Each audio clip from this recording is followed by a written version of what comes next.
computer has some interesting attributes to it.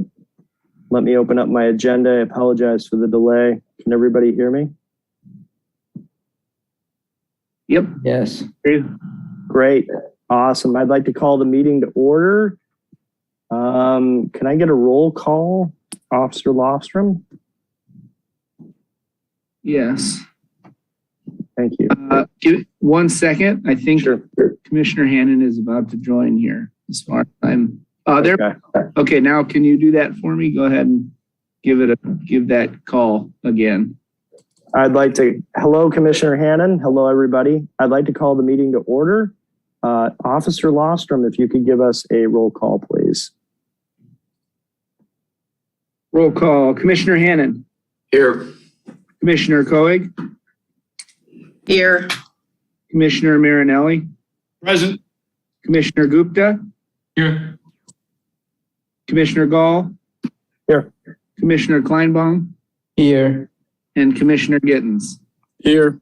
There he is. Oh, we got a full house. Okay. How about a salute to the flag? All right, everybody. Ready? Begin. I pledge allegiance to the flag of the United States of America and to the republic for which it stands, one nation, under God, indivisible, with liberty and justice for all. Excellent. Thank you. Number D or letter D, can I get approval for the order of agenda? Do I hear a motion? I make that motion. I second the motion. Vote on the motion. Commissioner Hannon. Yes. Commissioner Coig. Yes. Commissioner Marinelli. Yes. Commissioner Gupta. Yes. Commissioner Gall. Yes. Commissioner Kleinbaum. Yes. And Commissioner Gittens. Yes. So moved. Great. Do we have any blue folder items? No blue folder items. Great. How about the consent calendar?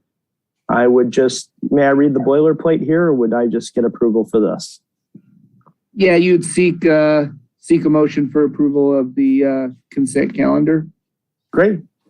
May I get a motion to approve the consent calendar as is? I make that motion. Second. Just if there's any discussion on this, there's just minutes to be prepared that aren't prepared yet. You'll be approving a group of minutes on the next one. They just weren't ready for this meeting. I think we crammed a special meeting in there also. So if there's no further discussion on that, then I will take a roll call vote on the motion. Before you do that, you should ask for public comment. Always ask for public comment before you take a vote. Thank you, sir. Any public comment? Okay. Commissioner Hannon. Aye. Commissioner Coig. Aye. Commissioner Marinelli. Aye. Commissioner Gupta.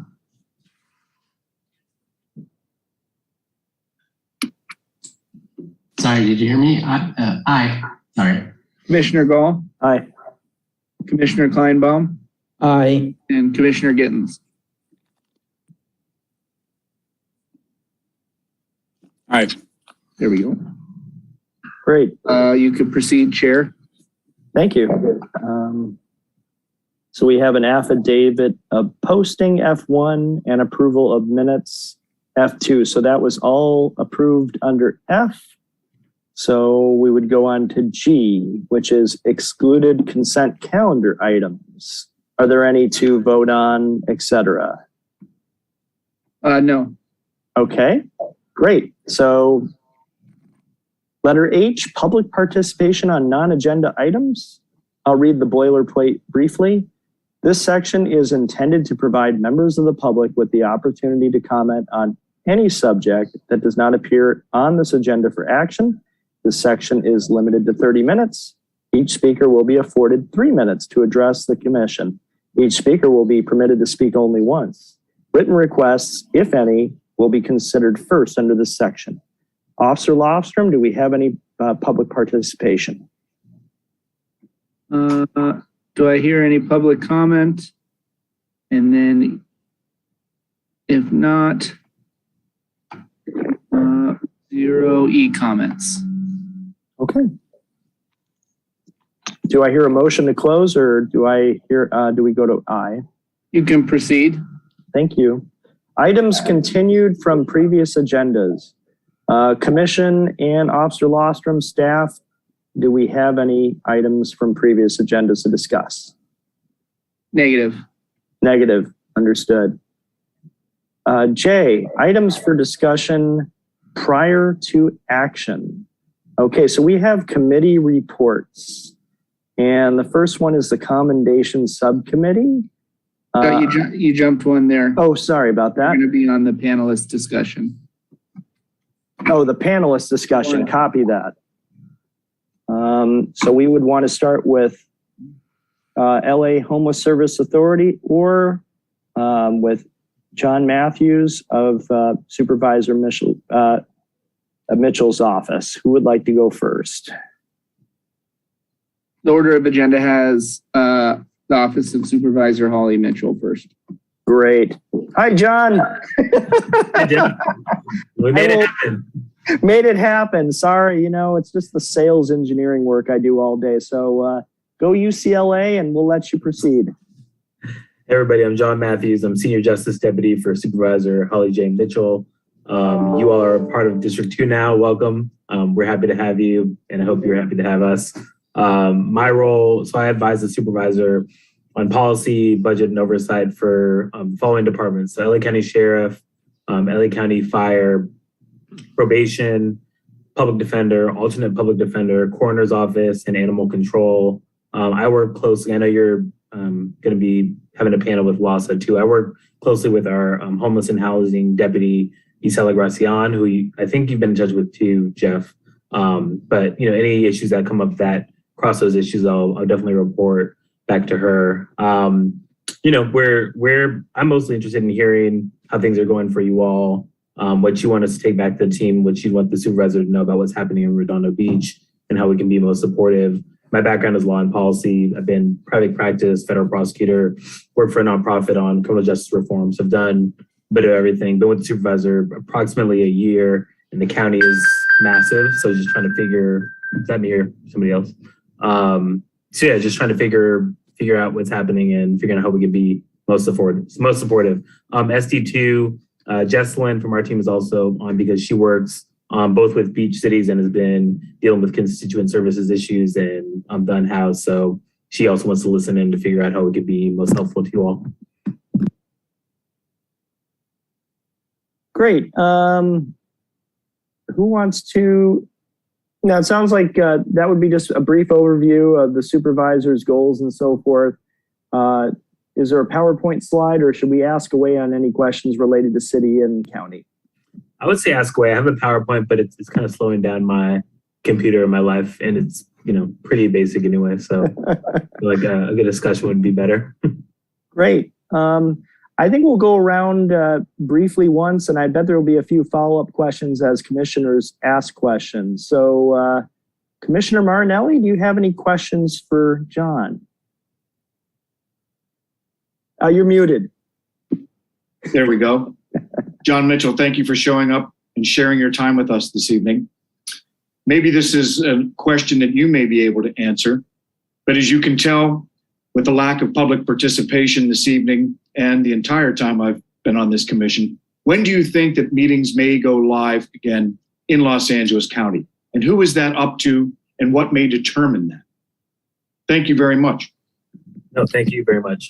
So the short answer is there are some changes coming in as early as April. I know the supervisors are scheduled to come in.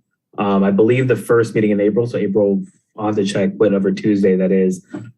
As far as the public is concerned, I think County Council is still trying to work out Brown Act and how it can happen, because I think there's two issues. One, they're trying to be aware of what the COVID risk assessment will be, because I think once you allow people back in public, there are issues with the type of restrictions you can have for people coming in. So whether you can even require masks, whether you can require the public to do certain things. So I think they're working out that, but I know my boss would love to have people back in person as soon as possible.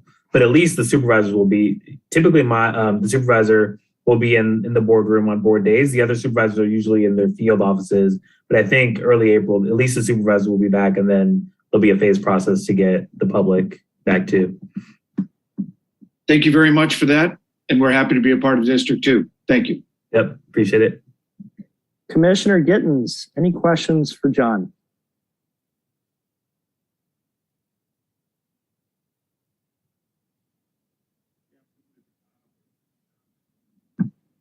It's not muted, but it's hard to hear. Can you hear me now? Yep. Pleasure to meet you.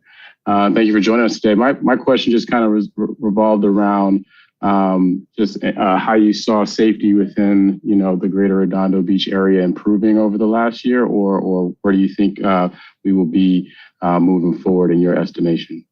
So I think, for that question, I'd be interested to hear from you all how you feel like it's been going. One thing that everybody around the county is proud of is the Redondo Beach Homeless Court. It's becoming the model, I think, around the county. I know Isela is planning to visit, and I'd love to come out too, but I'd be interested to hear from you all, like how you think it's going, what the gaps are, and where you think the county can kind of fill in with some of that, just because, the beach cities, including Redondo Beach, it's new to the district. So I haven't been kind of deep in the weeds on what your numbers are looking like and what you think is lacking or going well. What's your sense? What do you think, Commissioner Gittens? I think it's actually somewhat improved, and the numbers I saw earlier were a little bit positive in the good direction there, and just kind of this overall feel to the city seems, as though it is, overall a generally safe area to live and raise a family if that need be. So, but that would be my own anecdotal kind of observations around the city, but defer to the group as far as specifics, if there are any. What kind of changes have you seen in the last couple of years? I mean, just during COVID, for better or for worse?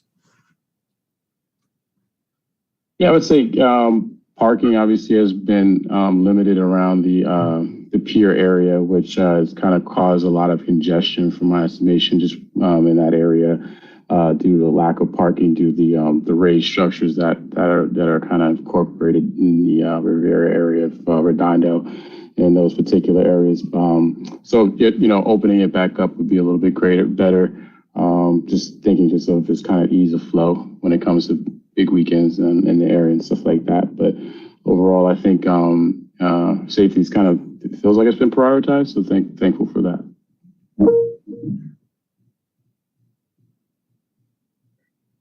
Great. How about Commissioner Kuig? Any questions or thoughts?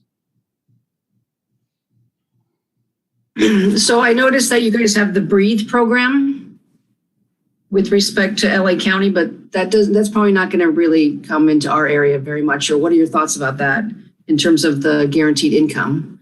Yeah, we're really excited about the Breathe program. They're going to use the indexes. So I think when it comes to equity, and for those of you who aren't familiar, it's a guaranteed income pilot program, one of the biggest in the country, but not quite the biggest. I think there's one program that's beating LA County now, but I think it will actually be the longest study to just see how it works out and what the impact will be on LA County residents. I believe the rollout is coming within the month, but I can double check that. Anyways, we're excited about that. I think it's something that Mayor Tubbs had rolled out in Stockton and had some good results. And so you see a lot of mayors in cities that are also doing pilots. And so the county, it's going to be a big one. And I think it'll be, and actually, let me back up again, because some of you may not even be familiar with the idea of guaranteed income. A lot of previous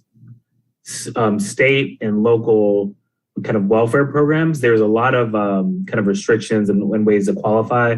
The idea with guaranteed income is we're going to give you, there'll be some tests in terms of like need, but otherwise we're going to give you the money. We're not going to place restrictions on it. We're going to see what you use it for. You're going to use it for school. We're going to use it for job training to get another job. And yeah, we're excited. I think the supervisor thinks it will be one of her most powerful initiatives in the first 4 years. But there's a partnership with UPenn, I believe. So they're going to be simultaneously looking at the results and what's happening and hopefully hoping that it will inform other jurisdictions that are interested in doing that work. So then I have a follow-up question in terms of like, where is that money coming from? Who's funding that? And then in terms of like job placement, because I know that we've all seen even in Redondo Beach, everyone's looking for hiring. I want to know what happened to all the people that used to work in Redondo Beach before COVID and where'd they go? Because if you go to any store, restaurant, any place, seem like they're hurting for people. So would that be something in terms of like helping bridge the gap, so to speak, is to get people to get into that guarantee program and then get them off their feet and get them working in a place that needs help? How does that work? Yeah, so I guess it sounds like there's a couple of different questions within that. Sorry, what was the first part of the question, Susan? Sorry, I was wondering where the money was coming from. Who's funding them? So I think part county, I'll get the numbers for you and I'll actually make a note for it. Part of it is county funding and part of it is actually philanthropy stepping in to match and get the funds together. But I'll actually make a note to follow up on what percentage is coming from what. I do know that overall the budget has grown. I guess there's a surplus of I think roughly 500 million maybe. So I wonder if part of it is coming from that because they're certainly not having curtailments or anything like that when it comes to county staff.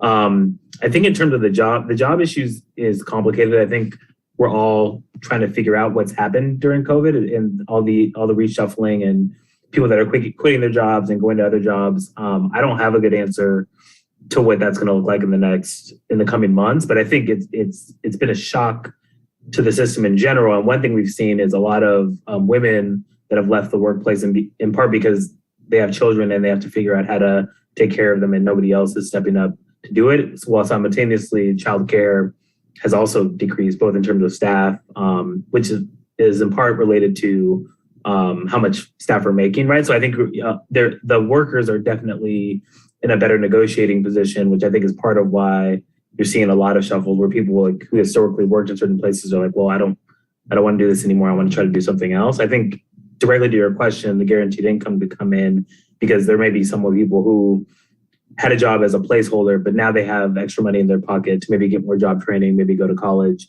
and do something else. So yeah, I think this massive reshuffling, I don't think we know yet, but we're very interested in what's going to happen next. And like I said, I'll get you the numbers on what percentage of like the funding is coming from county versus philanthropy. Thank you for coming. Yep, no, thanks for having me. Commissioner Kleinbaum? No, I don't have any questions in specific. Thank you. You're welcome. Yeah. Commissioner Gupta? Hey, thank you for coming to the meeting. I just looked you up and I saw you graduated from UCLA in 2003. Yeah, I graduated in 2001, so I was there at that time.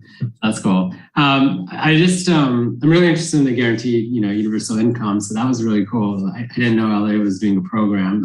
What are the outcome measures that we're looking for in that study? Do you know? I don't. So the guaranteed income program doesn't fall under public safety, but I can. Yeah, that makes sense. Our workforce development folks and that have been deep into it since before I started. So I'm not going to even fake it, but yeah, I can tell you're interested, so I'll get some additional information. And then what do you guys think in public safety? Like, I don't know what the overall stats for LA is, but the rise in crime over the last, 2 years, what do we think is accounting for that, specifically in Los Angeles? I know it's nationwide, but.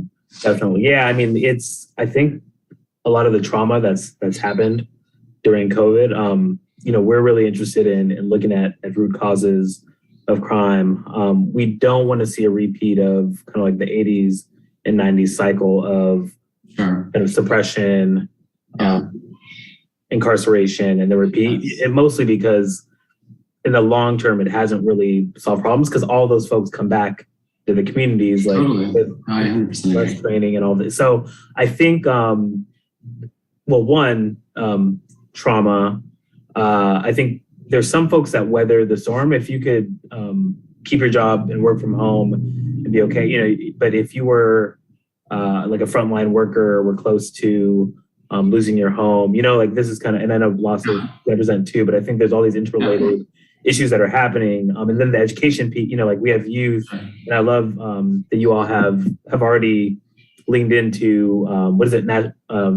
Not like National Night Out, or you have I know you have certain events and programming to address just providing something fun or resources, or I think that stuff ended too. So it's a lot of youth not in school, maybe don't have jobs, maybe don't have skills yet. And so I think it's this confluence. And it's interesting because I remember reading an article about also the traffic fatalities. I don't know if you've been on the roads, but it seems like people are driving crazier and all that. I think it's we're still trying to even figure out what's causing all of this. But definitely we're concerned. Obviously, we have a ton of violent crime in District 2 especially. There's an increase, as you mentioned, it has happened nationally, but that doesn't give anybody comfort if you've lost your son or your brother or something. So we want to provide comfort for those folks and resources, just because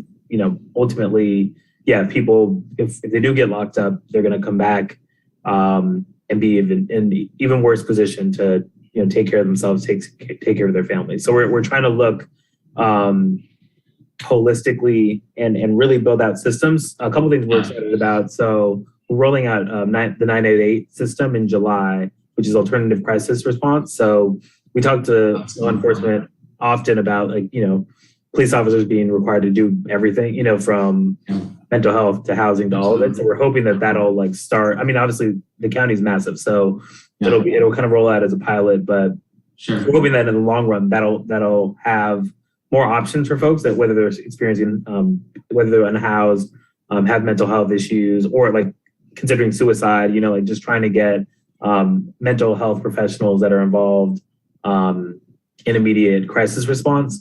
Another thing I'm excited about, I don't know if you all saw, the county passed the JCOD, so Justice, Care, and Opportunities. It was kind of a massive motion, and part of what it's doing is it's creating a department.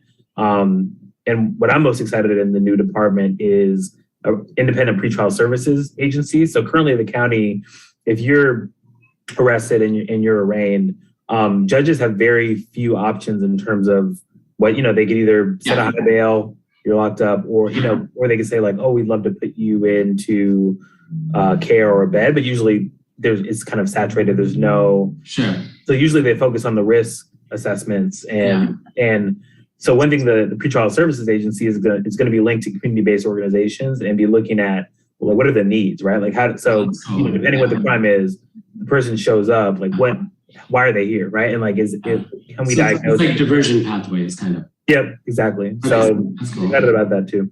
Yeah. No, I mean, all that stuff's cool. I mean, I 100% agree with you that mass incarceration is not really the answer. And I think it's created way more problems, of course, as we all know. I do think, I'm a physician. One of my patients is a homicide detective in that region. And she was just saying, just the crimes and, in the last, 2 years has been insane. So are we studying, doing a deep dive? Is the city doing a deep dive into these cases, comparing it, putting some rigorous, I'm sure it is, but just some rigorous academia. I know the sheriff's department is looks really closely at the numbers. One thing we're trying to focus on is some things that have worked in the past that were successful, maybe 30 years ago, were community-based violence prevention. And some folks have been doing this work with organizations, in some cases for free, just because they live there, but really trying to figure out. I know in Chicago, there's a program that does that. like how can we support folks that are doing that work that are really like on the front end, peace building, right? Just like a lot, like so much gang activity that, even if you were to double the sheriffs, double law enforcement, like the suppression piece historically hasn't really solved that problem because it's like, it's such a cycle, a complicated cycle. So, I mean, I think, I'm not in law enforcement, well, at least not anymore. I was a prosecutor, but like it's not my expertise, like the suppression piece. And I know like the sheriffs will do what the sheriffs do. We're trying to figure out how we can make sure the budget reflects values and try to like develop, long-term solutions. But I know if you want some more specific numbers about like what's like been happening, I could pull that for sure. Because I know that the sheriff's department, I think, does it at least annually. No, thank you for doing, that's great work, because it's so important we find like the root causes. Otherwise, we all know the politics of it, the politics of fear, right? Yep. And finding different solutions that work, I think would be really helpful, of course. Yep, totally. Commissioner Hannon? Thank you, Commissioner Gupta. Yeah, thanks a lot. Mr. Matthews, thank you for calling in tonight. Appreciate your presence. From a county standpoint, I mean, I may be wrong, but it seems like I read someplace it was about 158 cities in the county or something like that. But how does Redondo Beat, from a safety standpoint, rank within those cities? Is there anything that outliners that we are maybe on the high end or on the low end, for that matter, within the rest of the cities? I think Redondo, I'd have to check that, but I believe Redondo Beach, it does well in terms of public safety. I was born in Long Beach and now kind of live in the Long Beach area and raised in Seal Beach. And I find that in the beach cities, whether it's the 2nd district or if you go like further north in the 3rd, typically does well with public safety, in part because like there tend to be more resources, kind of vibrant like small businesses and just like a community that's already kind of cohesive and looking out for each other. But I'm not out of 158. What the exact ranking is, I'd have to take a look. But I believe y'all are doing well. Thank you. I think on that one report, we were one place ahead of Manhattan Beach. So, all I can say is there a healthy rivalry? Yes, there is. It's I don't know, go Redondo. It's a great city. Hey, I had 3 questions and I'll try to be brief on these, but there is a little bit of a tug of war between the sheriff's office and I believe the county on metro safety. And if you go by Northrop Grumman a few months ago, you would see sheriff after sheriff vehicle lined up watching out on that station. Now, the station, I believe, is just outside of Redondo, but I would believe that a number of Redondo residents would use it. It's not easy to ask this question.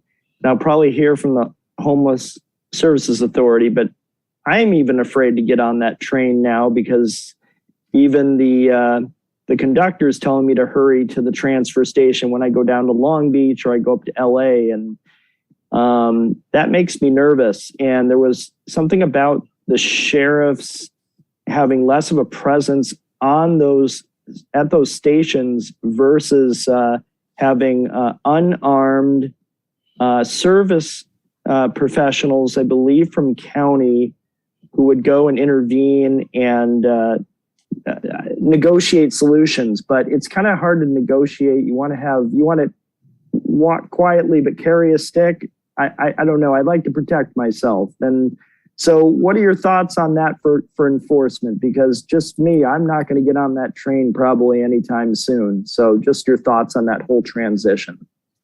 Yeah, if Lily were here, Lily is our transportation deputy. If she was here, she would say, we want to create a situation where you feel safe to ride, right? Like that, the ultimate goal is to have maximum ridership, both from just an efficiency perspective, an environmental perspective. Like we want you to feel safe riding. So like that's really helpful feedback for us that you don't feel safe without the sheriffs. I think the vision is, and I know it's strange to me that there are already changes, because my understanding is that actually the contract with the sheriff's department hasn't changed. So they should actually still be providing services. I think there is a long-term vision of experimenting and rolling out pilots where there are unarmed folks that are providing more eyes and ears. I mean, similar to, when you're in the airport and they're like, you're the eyes and ears. If you see something, say something and report. I think that type of model. But my understanding is that actually hasn't happened yet. And so the sheriff should be involved. I think part of what is happening is kind of like a demonstration of like, look, this is what your life is going to look like without us, maybe. And I think the best models are partnerships, to be honest. And so I think the vision is, if you have law enforcement that's working with community and folks that are like feel invested in the system, that ultimately you'll have a system where people will feel safe. But if people don't ride, like it kind of defeats the whole purpose. So I think it'll be an ongoing conversation and process to make sure riders feel safe, but also that we're creating environments where everybody feels safe. Another comment directly from Sheriff Alex Villanueva that I heard at an event is he said he took a ride through a lot of the different metro stations, and he said his entire team could smell the urine coming throughout where people who may want to go and work and commute to work and so forth may not be up for that versus just a nice drive on the 110 and so forth. But the overall hygiene and the safety has to improve. My next question deals with safety along the coast. I don't think this is a major issue, but I thought I'd ask this once briefly. I know I spoke with Mayor Brand about this briefly, and I know Santa Cruz had damage of $20 million and $6 million recently. I don't know what the damage was caused from, what all the damages were in terms of how they accounted for it. But this was up in Santa Cruz with two like small tsunamis, you would say. Now we know if we look in Japan or we look at East Asia, where they had a massive one that killed about over 200,000 people around the world, there's great ways to warn people to get the hell off the beach. And people kind of, I think, laugh nowadays with siren and warning technologies and so forth. But what do you think, John, about any sort of new technology that would either help market awareness of a tsunami, or any other ideas or planning that county has in helping folks along the beaches, say Manhattan Beach, Hermosa Beach, Long Beach, etc., get off the beach if there's an earthquake and so forth? I'd love to hear anything, and if you don't know, that's totally fine. I don't know, but I'm all for it. Most of my family lives pretty close to the beach, so yeah. we're all If you have any feedback over the course of the year, I'd love to hear from your team. Sure. There was one other question I had. Does anybody else have any other questions? Why scramble for that one? Oh, I think we're good. One thing, Jeff, Sure. So Jesslyn from my team is on, and she just wanted me to remind you all that, yeah, definitely cleanliness, can speak, what time is it? Is a priority on Metro too. Hey, Jesslyn. It sounds good. Yeah, definitely. I would, however you do your interdepartmental meetings with the sheriff, they were the first to say it wasn't smelling too rosy on the trains, and that's a concern for me. How about, I think that's it for me. Does anybody else have any other questions for Mr. John Matthews? Or, and I'm sorry, what's your first name? Jesselyn. Jesselyn. Nice to meet you. Any other questions for these two? May I just say one thing? Sure. I'm in transition and roles with our office, so that's why I was kind of hanging out with John tonight. So it was great to hear and listen to the community and what you all are talking about. I'll be reaching out to introduce myself in the next few weeks once I'm fully onboarded, but I'm kind of learning as I go for the moment. So yeah, thank you. Thank you for having us. One final question. Street racing. I've observed that, and I think everybody else has observed that over on Lincoln, Sepulveda area by Loyola Marymount, and we were lucky to get out of that before it went crazy. And there was somebody with a gun today in one of those street racing scenarios. So I guess the question is, are you developing a county task force to head that stuff off? And I know there's ways to rehabilitate people, but I swear if somebody held up an intersection with street racing, or I got mugged in Melrose or something like that, I'm sorry. I think our sentencing is far too light these days, and those people belong in jail. But what are your thoughts about street racing and how to take care of it and reduce it as quickly as possible? So Jeff, the sheriff's department, I believe, is already been working with CHP to address street racing. It's complicated for us because, if you remember, I don't know if you remember the old days of cruising on Crenshaw, but we want to make sure that whatever the intervention is, that it's not kind of like unnecessarily escalate. So yeah, obviously if there's folks with guns that are threatening people, we expect that that there will be an intervention and folks will be arrested. The sentencing to me gets, we might disagree on it. The sentencing gets complicated mostly because of some of the issues I mentioned previously, is that typically, unless it's like, a murder or something, folks are kind of coming back and we've kind of layered trauma on top of trauma. So when we could grab lunch or a drink at some point and debate it. But my understanding is that Sheriff Villanueva has been working with CHP and probably some of the local city agencies to address street racing. I think they may be coming to the board for more funding, and we'll have to just evaluate what we think the impact would be. Sounds good. I understand, but based on severity and penalty.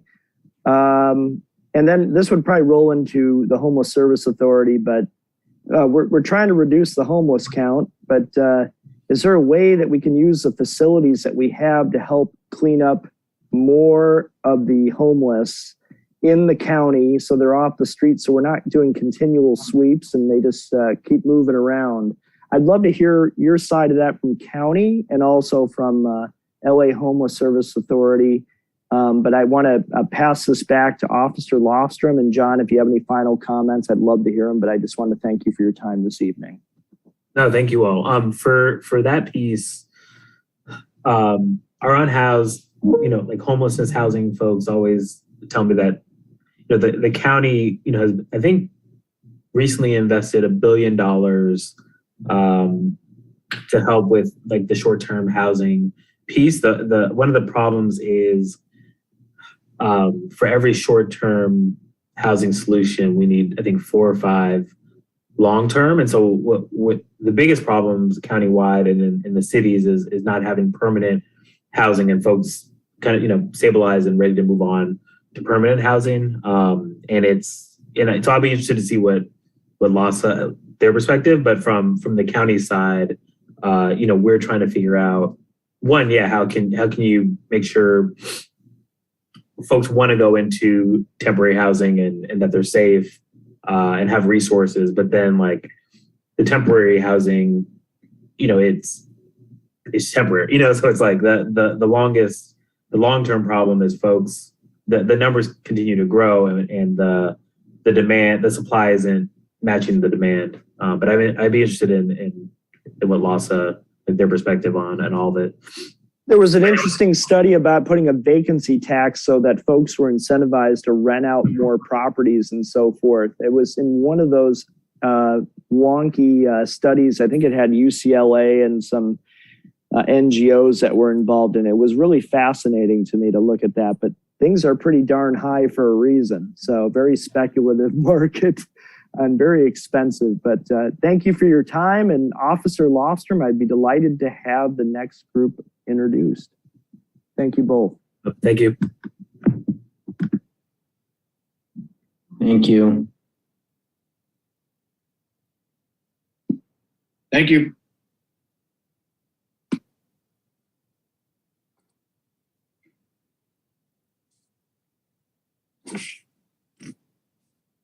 Oh, quick one. Jeff, should I jump off?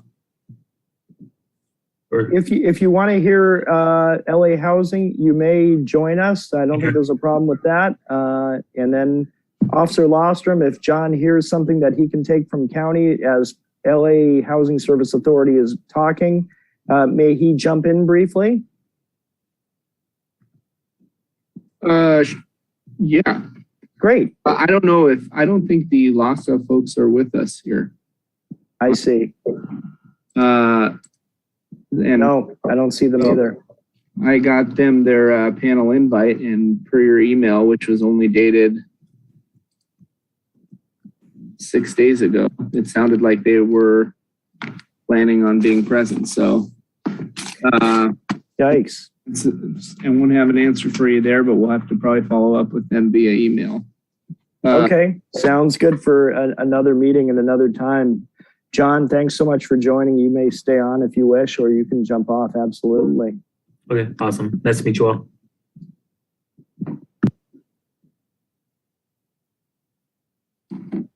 Okay, let's go back to the agenda.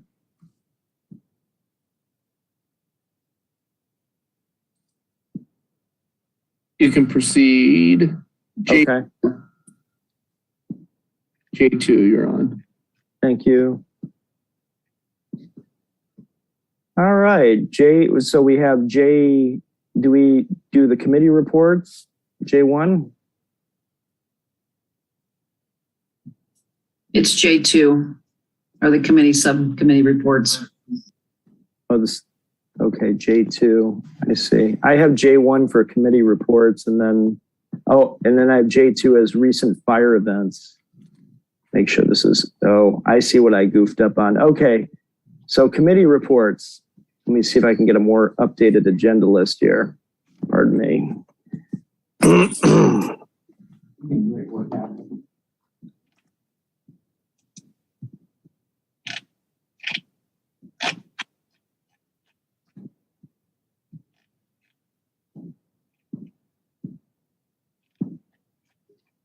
Okay, J2. Okay, committee reports. Thank you so much.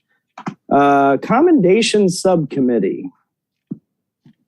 I had one commendation or maybe a moment of silence for a traffic officer in my area by the name of Doug. And he was our traffic officer for 10 years or more. And wonderful guy. He was an icon of traffic for a long time, ever since we moved in here. And he passed away. So I just wanted to say commend him for his service and just a brief moment of silence. And I'd be delighted to hear any other commendations or mentions after this moment of silence. Thank you.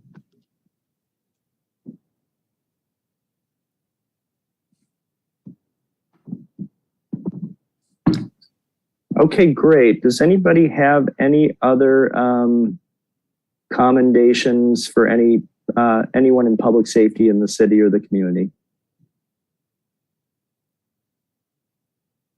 Okay. How about the Legislative Review Subcommittee by Commissioner Hannan, Gupta, Kleinbaum? Anything to update us on? You know, I have a question on that.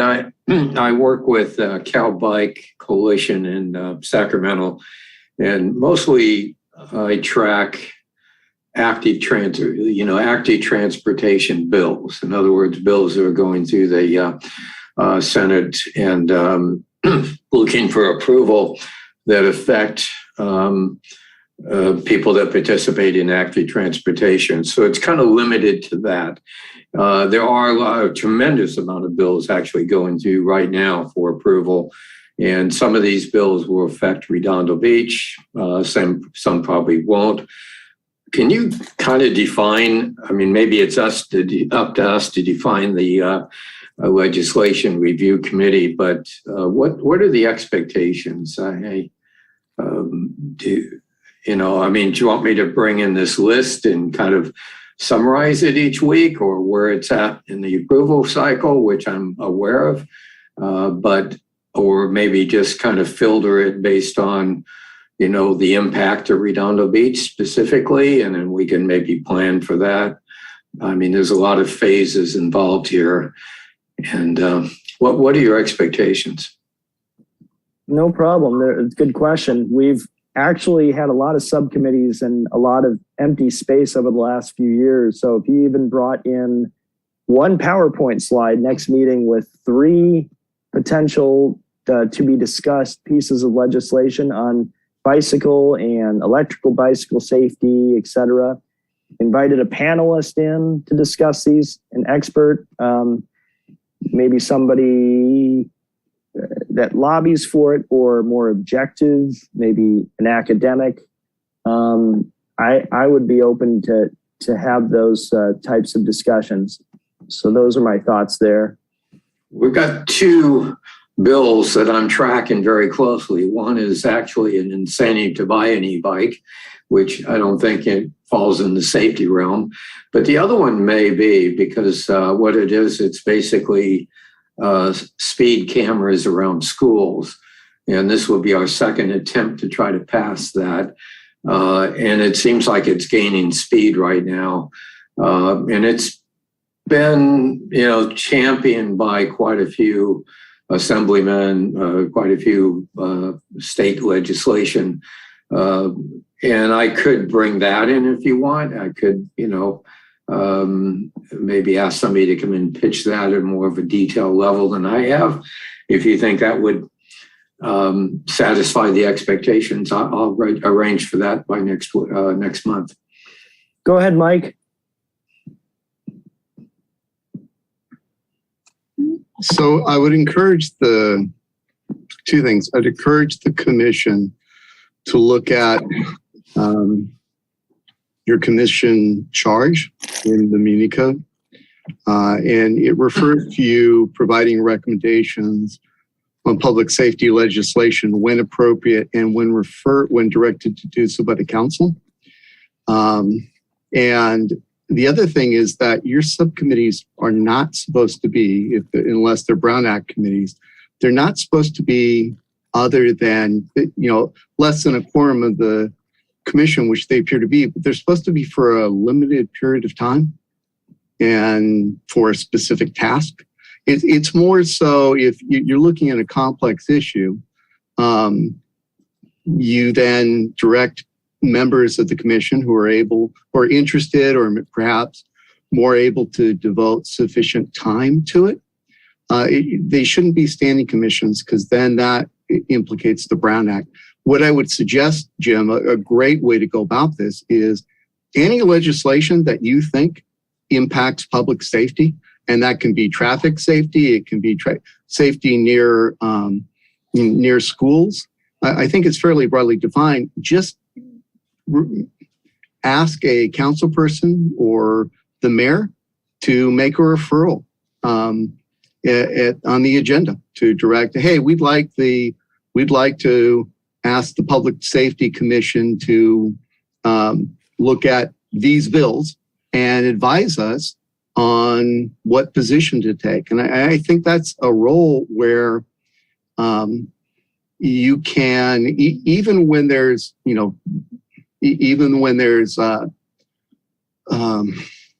not robust public involvement because of the remote meetings, it's something where you can really bring your individual expertise and advise the council. For example, I believe Assemblyman Marisucci is going to sponsor a bill trying to replicate our homeless court throughout the state as a pilot project.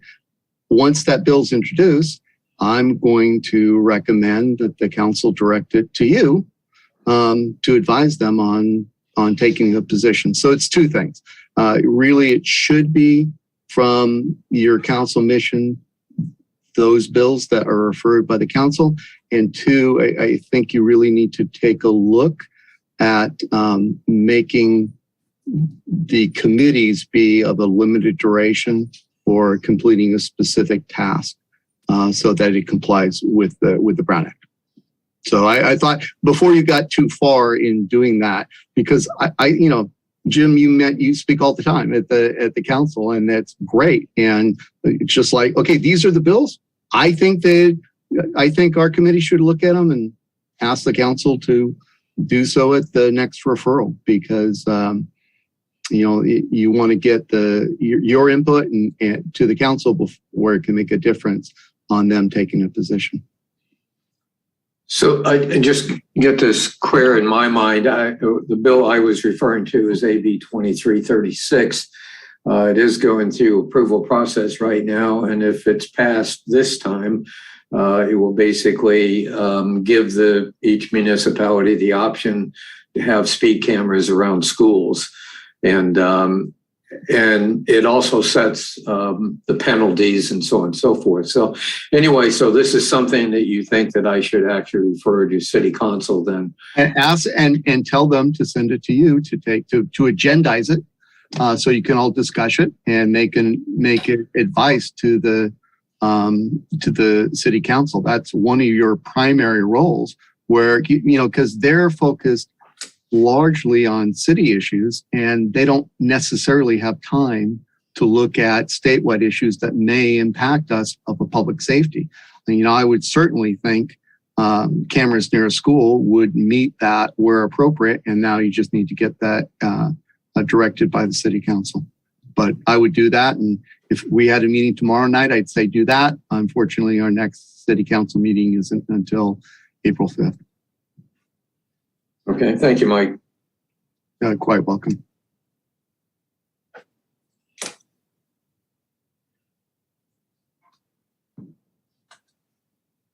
Okay, great. I know we've had quarterly report subcommittee with Gupta and Hannon on there. Are there any comments from that standing subcommittee?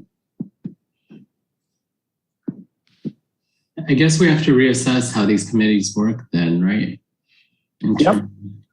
I think that Commissioner Gupta, and I guess, Mike, you could probably clarify that if we really wanted to have the City Council look at quarterly reporting, that you would probably do the same approach to City Council as suggested to Commissioner Hannon, and say, hey, we want to see how we can improve public safety in Redondo Beach. What factors would you want to look at in terms of trying to improve, or would you give us would you agendize for us to study this further so that it wasn't a standing commission, that it was temporary in nature? Yeah, you don't have to go to the council.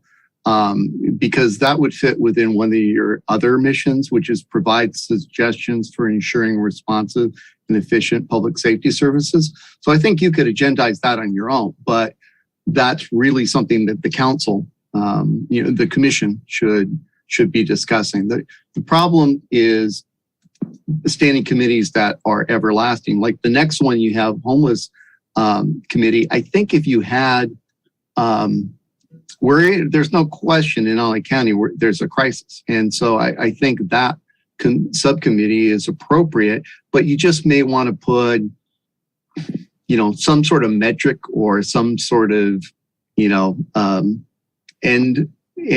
line in time, because that is something that you could spend all sorts of hours trying to get behind and decide, what you'd like to see done. And the more, like Commissioner Coog came to homeless court and observed it. And that's something that, maybe not all of you can do. And, she can then bring that back to the commission. So it's the quarterly report. I'm not quite sure why that's a subcommittee, and I'm not sure what the limited time is. Homelessness could be, it's certainly a crisis. And I think you could, if you define the task in the period of time, so it's not like an endless subcommittee, I think that would be appropriate. It's only, again, look at the Muni Code for what your duties are. And the only one that it talks about where, it's appropriate and when directed by the council is the public safety legislation. So that's the only one you need to run by them first. Okay. So I might speak a little bit about this because I probably triggered some of this. Mike, where I was coming from on a reporting subcommittee is that I think we all know that probably Irvine is maybe the safest city in the United States, right?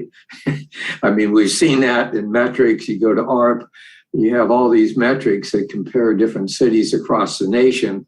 And I was wondering, I think that, some of the metrics that a certain Kyle has shared with us in this last month, I think are probably adequate to manage our particular city.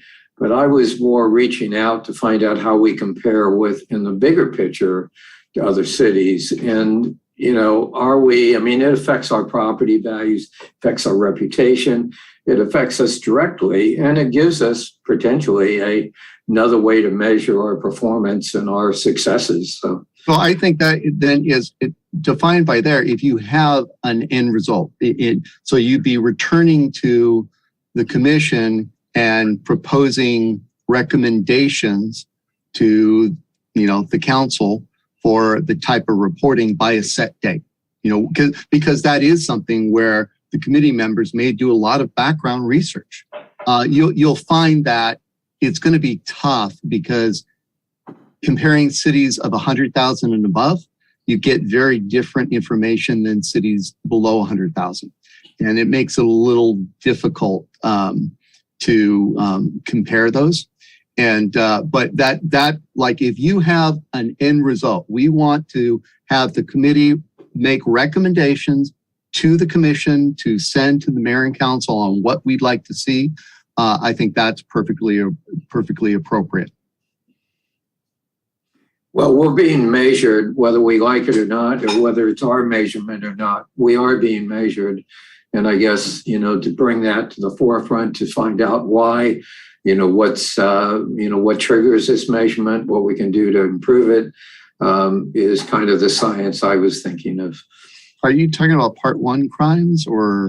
I'm talking about really more general than that. It's probably a higher level than that. But when you look at ARP, you go into the livability metrics and the ARP website, and you'll see where they've ranked each city in the United States as far as safety measurements, as far as the quality of life, as far as, they have about 7 or 8 different elements that they measure. And it's not unusual to see that right now, matter of fact, on not just in ARP, but other publications. So I'm just thinking that maybe we should be aware of that and maybe counterproductive, to kind of find out what we can do to improve our measurement if it's negative. I'm not quarreling with that at all. I'm just saying to have a subcommittee, you have to have a end date or a purpose. Okay. And so as long as you do that, we're going to make recommendations to the commission to consider as a whole for going to the council by X date. There's not a problem with it. Thank you, Mike. I'll stop. I totally agree with what you're saying at all, Jim. Commissioner Hannon and Commissioner Gupta, it sounds like you should go for a twofer at the next meeting and try to get in a quarterly report study with maybe a 3-month delivery date, and then maybe you wouldn't call it quarterly report, but you'd call it some sort of public safety review. And then the other one is the speed cameras. And good luck with that. But I guess we got to get that approved to have really working subcommittees, which I have not seen on any commission that I've been on. It's very rare to see subcommittees doing detailed work at this level, but I'd love to see it. And anybody else who wants to be part of that, I think we have to keep it within 3 people. Is that correct? 3 people. Yep. Okay. So let's see. Can't be a quorum. Has to be less than a quorum and has to be temporary. Otherwise, you could have it, but then you'd have to have, the Brown Act, and you'd have to get the clerk's office, and you'd have to get Officer Lostrom to agree to attend another meeting. And he's, I know, very busy. So I don't know that would be an easy ask. But yeah, if you have a minority and those other limitations, then you can have the subcommittee. Gotcha. Okay. Homeless. Thank you. Homeless subcommittee. Kuig and Gupta. I know we just talked about subcommittee operating procedures and so forth, but do you have any comments? I don't have any comments at this time. I mean, I went to the homeless court, and I think I reported on the last time when we were meeting about the homeless court that I went to, which is, I'm going to go again. I mean, it's very informative. If any of you all want to go, it's open to the public. I mean, the day I went there was all the big wigs. I mean, we had Gascon and Webb, and there was Councilman, my boss, Mike Fuhr. I mean, there was lots of big wigs that were there. So it was interesting for them to come to our little town to see our homeless court, because we're the only one of its kind. So, and I think in terms of helping the public safety in Redondo, I think it helps a lot. And it's been impressive. And I know that Joy is on this phone call too, and she's instrumental in helping do that. And I give her kudos for that, because it seems to be working. And I think we're going to get a report about it probably when we get a report from the prosecutor's office. That is correct. But I will throw out that the next homeless court session is this Wednesday. So Wednesday morning. So if any of you have time, you're more than welcome to attend. That start at 9 o'clock? Well, it's the court calendar is set for 8:30. It generally starts a little bit before 9. Great. That's a great piece of R&D work, as we say in engineering.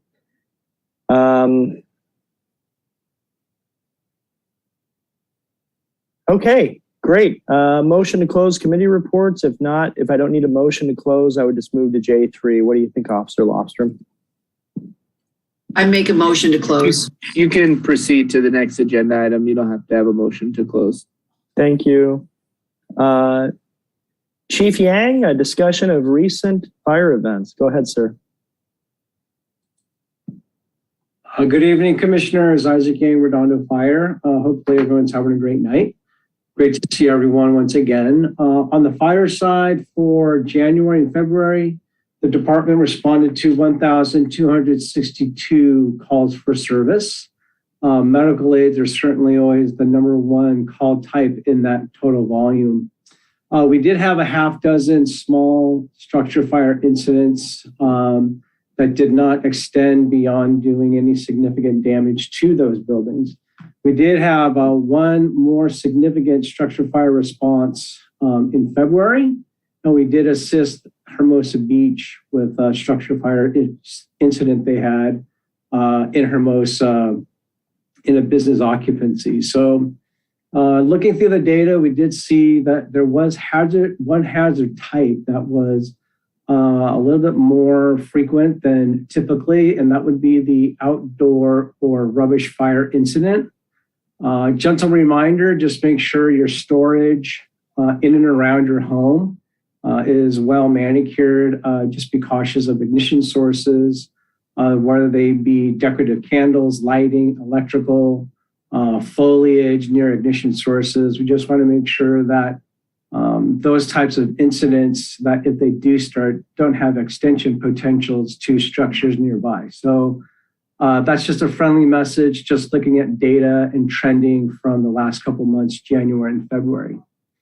In last month, we worked on identifying some of our partnership potentials with like Beach Cities, Redondo Beach Unified School District, the hospitals, the Company of Mary, Providence, and Torrance Memorial, for the sake of looking into more proactive partnerships to address community needs, health and wellness in terms of coping and behaviors in coping for loneliness, for isolation, and for general wellness. So we're in the process of looking to make engagements with the community at large in all age groups, whether they be participatory in the schools, in the school district, working in the business community and commerce to be able to reach out to working adults in that space, as well as the senior and older adult community in the 7 senior living areas in our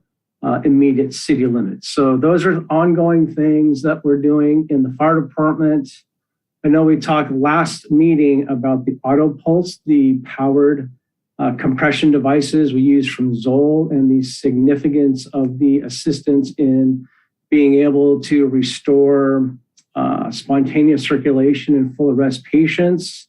I am happy to report that there have been 2 very successful cases where there have been one is a full recovery and another one is a full recovery in progress. So those are 2 full saves for citizens in the community. And the best feel-good portion about that is we also have received Measure B funding to acquire 3 more auto pulse devices to be acquired in July. So every unit in the Redondo Beach Fire Department, as well as Boat 801 in the harbor, will all be equipped with auto pulse devices for immediate application to those who may need them in the emergency of cardiac arrest. So very excited about that. The city has made a huge investment in both equipment and training, and Measure B has rounded out our inventory, and now we are 100% auto pulse capable in every fire department vehicle and vessel. So we are happy to answer any questions, certainly both in this moment, in this meeting, as well as ongoing. I know Commissioner Gupta, I owe you a phone call for some follow-up conversations about some wellness community issues that we'd like to be able to touch base on. But at that point, I'd be happy to take any questions anyone may have. Yes. Hi, this is Alan Kleinbaum. Hello. Yes, sir. Yes. It's just an observation. I live in the area near Torrance and Pacific Coast Highway. And that area, the observation is that the sirens from the fire department are constant and incessant, 24/7. And I've been living in this area since 1986. And it's just getting worse and worse. Is there any mitigation to this, or just I'm going to go crazy? Sure. I do understand your concern. That intersection, that there are some major thoroughfares that we know are common use routes for every fire department in the area, from the north and west, north, south, and west. That is a frequently traveled intersection for not only Redondo Beach Fire, but LA County Fire from Hermosa, Manhattan Beach Fire from the north, El Segundo, and certainly County 2s from PV. So I know for the fire department here in Redondo, we are compelled to use our audible warning devices to ask for the yield of the right of way. And certainly we use that as needed to safely progress through those major intersections. We have communicated to our membership to use the sirens and the audible warning devices, certainly to provide safety for traveling units, but also at the same time, so like in the evening or in the dark hours or 2 o'clock in the morning, where there's no cars to compel the yielding of the right of way, we'll run our lights, but we'll minimize the use of the sirens and the other audibles, the growlers, the air horns. So we are very aware of the concerns of the community. We are happy to continue to look to prudently use our warning devices. And we do communicate that with our neighboring agencies. We do try to be prudent and judicious in the use, but then we are also compelled by legislation to use those things accordingly. So duly noted, Commissioner, and we will continue to let our members know that there is also a community at large to take into consideration. Thank you, sir. Yes, sir. I have a question. I guess we could talk about it right now a little bit. Sure. What are the specifics of some of the wellness programs that you're looking into? Sure. So initially, it is at this point in time just engagement, having a higher presence in the community and being available for outreach.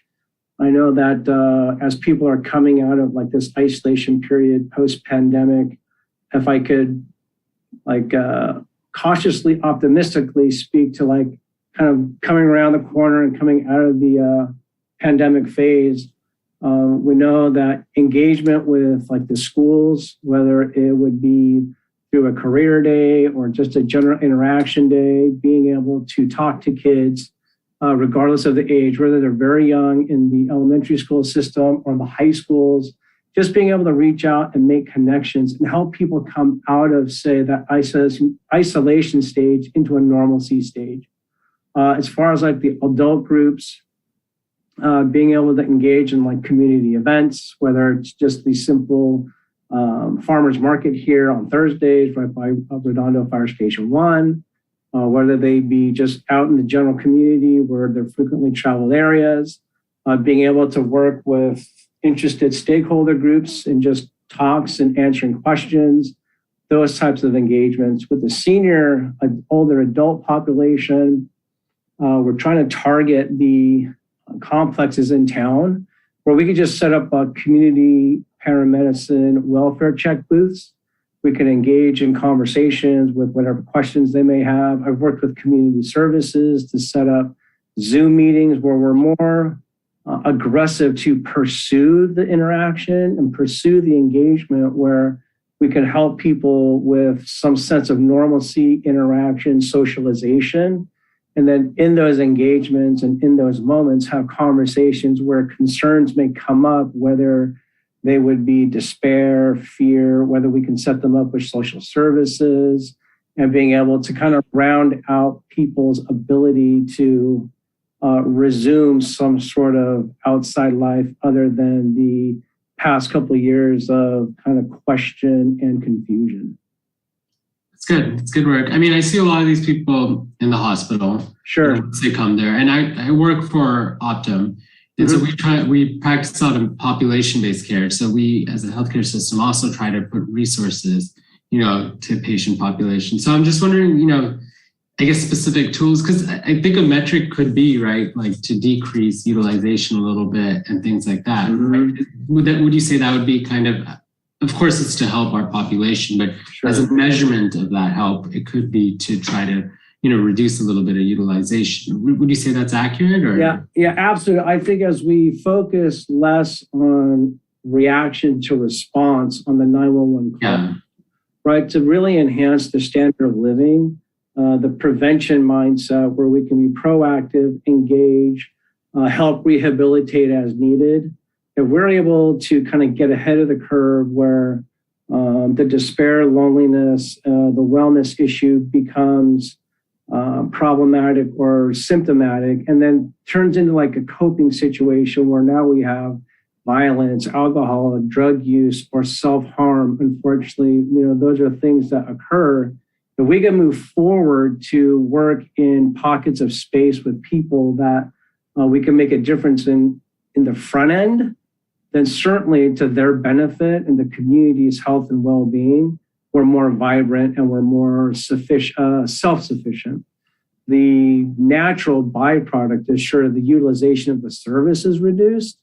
And so like in the community risk model, say, for example, looking at mechanical slip and falls in the senior living spaces, right? If we can look to reduce, say, the call volume in those spaces by 5% every year and evaluate in 5 years for a 25% reduction, I think we know that sometimes when the older adult population fall, hip fracture, significant long bone fracture, recovery becomes difficult. I mean, if I could just be kind of diplomatic in saying that. Well, if we can go into these spaces and work with management, work with the resident population, get social services out there with the county, and being able to engage, say, that demographic, and being able to be maybe more physically fit, just physically moving, more active, more engaged, more lifted up, if we could look into their living spaces and reduce, say, I don't know, like long carpets versus like tile floors where a walker is not going to get caught and there's a tumble, or being able to put railing by bedposts or railings in the bathrooms where, sometimes those are the events and the spaces where the falls happen and those tragic kind of outcomes come to realization. If we can do those things, and I took a class one time and the instructor asked, are there areas in your first in districts where you go every week? And every firefighter says, yeah, of course. Are there areas in your districts where you go every day? Well, yeah, of course. And then the next question was, why? And if you know why, fix the pathophys, not the symptom. Fix the not the scrape. We start working more in deeper senses where we're resolving source and we're addressing the long-term proactively, then the short-term bursts of catastrophe don't fall on the community at large. And then in totality, everyone's better for it. Yeah, no. Yeah, that's the kind of approach we're taking. I mean, I love that approach. And yeah, I did actually do this with my company. And, I see all these patients who fall with carpet and everything. And exactly. A hip fracture changes people's lives. Like if you could prevent a fall, you could extend people's quality of living for a really long time. But what is sorry to take up a lot of time, but what is like a successful intervention look like in this space? Like how does it look like? Is it like you partner with the building and you can go into people's buildings and check for like the railings and stuff? Or what does it look like? So, I mean, like we do it with target hazard spaces, both on the fire side pre-inspection, as well as like the life safety side, like in the schools, we do like hazard assessments. We give evaluations on the living space. So like in a senior living complex, like just exactly what we're talking about, like general housekeeping, changing from long strand carpet to like a tile, where I guess that would be counterintuitive. Most people would say, well, gosh, if you fall on tile, it's going to hurt. Well, the point of going to the tile is you don't fall at all, right? The point is where your feet might be shuffling through long strand carpet, you're not shuffling on tile, where you're able to move on linoleum and there's that capacity. Yeah. Being able to look at hazard checks and being able to see not only in the space for falls, but also like self-closing door actuators for their living space where doors aren't propped open. Being able to look at earthquake safety elements where furniture is secured as opposed to fall hazards. Looking at storage on shelves, looking at how space is organized and arranged. So people aren't trying to shuffle through a small space where, unfortunately, maybe our reflexes at a later time of our lives were not quite as crisp or as sharp. So there are those things just for space control. I know that the county provides like physical fitness programs. Several of these senior living complexes have open community spaces. Well, those open community spaces, if they're not driven by resident effect to have kind of social moments, like we can reach out to the county on behalf of these residential spaces. Like you could do a Tai Chi class where the residential population is out there moving and they're active and they're educated on nutrition and they're given access to social services for someone to talk to for mental wellness, socialization, interaction. It's a more holistic kind of in totality care. It's the space we live in. It's the space we occupy in our hearts and our minds. It's our physical wellness. It's our movement. It's our engagement in totality. When we look at like maybe that population, those are the elements we're looking at. Maybe with the working adult population or just the adult population, there are different parameters to engagement, interaction, hope. And then with the youngers, it's education, making good decisions. It's, sorry, we're getting a call. Sorry about that. I'll just talk through it. So those are the things for like age-specific strategies and approaches. And then to be able to execute those strategies and approaches with a marriage of the resource pool, the agencies, the fire department, community services, the hospitals, the school district, the health district's an enormous resource, great proactive partner. There are just a lot of things. And then truly, if I could be honest too, we've had conversations with like the health clinics, Exeter and Dr. Paul's and different type of places where there has to be a unification of the resource pool. Yeah. Move together with great force and productivity. Is there something as like our committee we can do, like anything that like an intervention we could do to help, I guess present to I don't know how it would work best, but I'm wondering, is there anything we can do as a, committee to help with this process? I think, if we want to engage in like a group where we can kind of share ideas and kind of touch base on resources, I know that Mr. Hannon, his bike safety, like I'm all about riding bikes with the kids. We've done that. And that has been an incredible partnership. There are so many opportunities. It's just being able to recognize them, realize them, execute, and then sustain those opportunities for engagement, education, best practices, networking, enormous potential. So, and I know there's an Optum just up the street here, right? Boulevard and PCH, kind of to the Kleinbaum's neighborhood, being able to kind of capture all the resources, getting on the same page of equal interest and commitment to this, I think, maintenance of the fabric of community health and wellness. Yeah. Yeah. I'll talk more. We'll call. For sure. Absolutely. Yeah, absolutely. Right. Thank you for the great work. Yeah, absolutely. Thank you. Sounds like the April 5th meeting will be pretty interesting for those who have ideas. Just a hint there.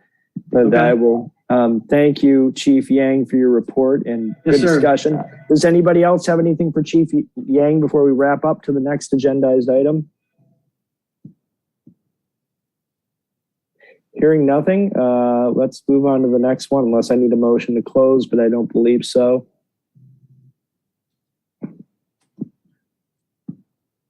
It would be J4. You can proceed. Thank you, sir. Discussion of recent events in the city prosecutor's office. Mike and Joy, go ahead. Good evening, Commissioners. Joy Adekin, Quality of Life Prosecutor. I can give a quick update about the homeless court, which our next one is March 23, this Wednesday. Mike, did you want to say something before I started? No, go ahead. We have 39 participants scheduled for this Wednesday, which is the highest I've ever seen. We will be having 2 or 3 graduations this Wednesday, so that will be exciting, and it tends to get emotional as well. As a prosecutor, I don't normally have happy tears when I'm dismissing a case. They're usually sad tears, but that'll be exciting. We have a new judge, Judge Kelly. Our previous judge, Judge Gilbertson, will be moving on to the Torrance jurisdiction. So they will be starting their homeless court hopefully within the next couple of months, and she will be their judge. So Judge Kelly observed our last homeless court, called a couple of cases, and now she will be calling all the cases this Wednesday. Last month, we had 31 participants and 1 graduation, and I will take any questions if there are any regarding homeless court. I have a question. Can you tell me in terms of the graduations? I saw 1 graduation when I was there at the last, not the last homeless court, it was a couple homeless courts ago, but the 3 graduations, can you tell us where they started and why and how they ended up at the graduation, or just give an example of like what happened? So I don't have the details memorized because I wasn't at every homeless court. So I haven't followed the participants from the very beginning. Ms. Papadakis was there at the very beginning, but I can tell you we had 1 participant with more than 10 cases. I can't give you the exact number. I just know that every month we would dismiss 1 or 2 cases. And now he has 4 left, and he was housed just a couple weeks ago by our new city employed homeless housing navigator, Lila Omura, and he will be graduating this Wednesday. So the goal basically for these folks, I mean, if there's drug cases or there's trespass or petty theft or whatever the cases are, the goal is to get permanent housing. So you said that he got permanent housing a couple weeks ago, I guess, and that's supposed to be permanent. And is there any follow-up that you do with these people once the case is dismissed, or is it now been out of the city attorney's hands? How does that work? So once the cases are dismissed, we don't necessarily, as prosecutors, follow it. But as a city, our housing navigators do stay in touch with their clients, particularly Lila Omura. She just wants to make sure that they're situated and they have all their needs. And she is very good about following up and making sure that people don't fall back into homelessness. Every housing navigator that we work with is different. Some people don't have that aftercare, but Harbor Interfaith does, and Lila Omura does her best. Thank you, Joy. I appreciate it. And I will, I know Lasso was supposed to be here tonight, but having Joy's taking over from, let me start with this. We had an attorney leave our office for the first time in 12 years, and that was Ms. Papadakis.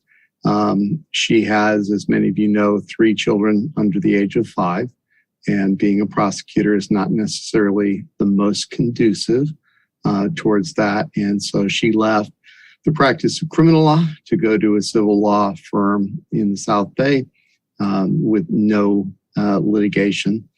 We've made an offer, a conditional offer for someone to come in. I can't give you this person's background because the person has to pass a background check and a medical, but the person has accepted. So I'm hopeful that and I'm sure Joy and Melanie are really hopeful, in Sydney, that the person passes background so we won't be short a position at your next meeting. We have and Lila Omura has been a great addition to our office and to the city's team. Nobody knows the unhoused in our community the way that she knows. And she and Joy are a very formidable team. They work, I know they work almost 7 days a week. They may occasionally get a Sunday off. But, for example, we had a referral about someone living near a business and they were camped out. And the traditional, we don't have, when we started, although the city contracts with PATH and Harbor Interfaith, they didn't have anyone working on the weekends or working at night. And so now that Lila Omura, even though she works when City Hall is open, I can pass it along. Joy can authorize overtime. Lila will go out there on the Saturday, leave information and how they can help. And then we can follow up with CityNet, who we've added as housing navigators, who work on Sunday. So we have a 7-day presence, which helps a lot. Unfortunately, we're able to help them because I think based on the note that Lila left, they decided to leave, and they'd been there quite some time. So the business was happy, but they've located somewhere outside of Redondo, and we'll follow up. We had another complaint that I received over the weekend, and they both worked on that on Sunday, and it's been successfully resolved as of Monday. And we have a great partnership with the county. The county has been instrumental in everything from the homeless court and the services they provide. LA City Attorney's Office comes and provides services. But the difference for Redondo residents is now we have resources of our own. So LA HOP is a very good resource for people to report unhoused individuals who may need assistance or who are causing problems in the neighborhood, and it expedites it. And so when Lila worked for Harbor Interfaith, they looked at LA HOP referrals, put it at the top of their priority list, and tried to respond as expeditiously as possible. But now, to Commissioner Kuhn's point, people are having trouble keeping a sufficient number of employees. Harbor Interfaith hasn't, despite the best efforts, hasn't replaced Lila. And they're still short authorized positions that are shared between the 3 beach cities. So if a Redondo resident were to call LA HOP, it would get sent to Harbor Interfaith, who would get sent to someone who's doing double duty for Harbor Interfaith, and who's managing the pallet shelter. And then he in turn would probably refer it to Lila. So what I would tell you is that, and so it's a great resource in other areas of the county. I would tell you to refer people to Lila's work cell phone, which I haven't memorized yet, but it is area code 424-251-4846. That's 424-251-4846. I liken it in Redondo Beach to, if you call LA HOP, it's like calling 911 from a mobile phone. And I don't know if this is still true. I believe it is. If you get a mobile phone, it goes to CHP, and they don't know the city as well. And then they would call the Redondo Beach Police Department. So I always tell people, have the emergency and non-emergency numbers for the police department, in your cell phone. If you call from a landline, they know it goes straight to Redondo Beach. So it's sort of like that, because we've added additional resources Redondo Beach. The best way is to text, I shouldn't say call, because she's often with people, is to text Lila or Mira at that number, and then follow it up with an email to Joy Abiking. And Joy, do you want to give your email address? JOY dot A as in apple, B as in boy, A as in apple, QUIN as in Nancy at redondo.org. And so we're going to, on the strategic plan, the mayor and council wanted us to come back to them with an update on possible next step. It's at an early meeting in May. I want to say, let me make certain it's a Tuesday. I want to say it was May 10th. And I would encourage the commission to watch that meeting and then maybe agendize at your next meeting your thoughts or any suggestions. So we'll give our best professional advice of what we think we should do, how our partnerships are going. Watch that and then discuss it at your next meeting and give your points of view of what you liked, what you didn't like, what you thought was missing, and things that the mayor and council should focus on for the upcoming fiscal year. So that I think will be important for you all to watch, because some of the recommendations may have budget implications, some may not. We don't know a lot of what will happen at the state level. As I mentioned, Assemblyman Mirasucci is proposing a bill that would give a 2-year pilot program, and they basically took what we're doing and tried to incentivize other cities to do that. The governor's care court is similar to our court, but it is more akin, I think, from the press release to mental health court, and a combination of what we do, but the more severely mentally disabled. And so it may be people where they have they aren't competent to stand trial. And I think we should all take pride that Supervisor Mitchell was quoted in the governor's press release and she compared it to the City Redondo Beach homeless court and the results we've had there. So there may be funding. One thing I would say when you talk to any legislators in the state or in the county, it would probably be good if the county incentivized and rewarded cities who are taking steps on their own to address this. Because the more you incentivize, we did a pilot program not to solve homelessness in LA County, which we could never do, but we wanted to do a pilot program of what things would work, what wouldn't work, and what other cities could copy in their area. And I think if they incentivize other cities to do the same, that could be very, very helpful. As Ms. Abaki mentioned, Torrance is starting their own homeless court, and Long Beach, in fact, has created their own homeless court, and it was based on ours. But everyone's tweaking it a little bit, and we share everything with them: what worked, what didn't work the way we thought, what worked much better, but in a different way than what we tried.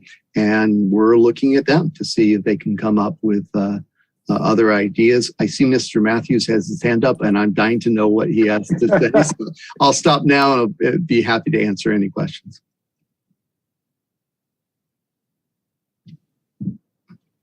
Jeff, can I jump in? Michael, what would be good incentives for cities? What would be the most, persuasive incentives?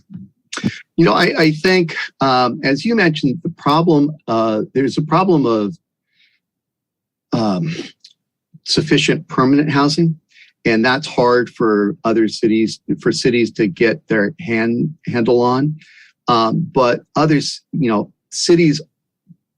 all cities can work on, say, the transitional housing and getting them stabilized and getting them additional services. One of the simple things that I'd hope to talk to Lhasa about, so I'll try and follow up, but Lila or Mira can't get access to the coordinated entry system. And we keep hearing they're considering it, but it doesn't ever get done. And that's a disincentive for cities to hire their own housing navigator, because you then have to go to a separate community provider to do so. And she had access when she worked for Harbor Interfaith. So it's just little things like that. But I would say, if there was great controversy, and I have to be careful because we've been instructed very clearly by the council not to reopen the debate on pallet shelters. And so I'm not going to run afoul of that until our May meeting. But there was controversy because there's no ideal location in Redondo Beach to have pallet shelters.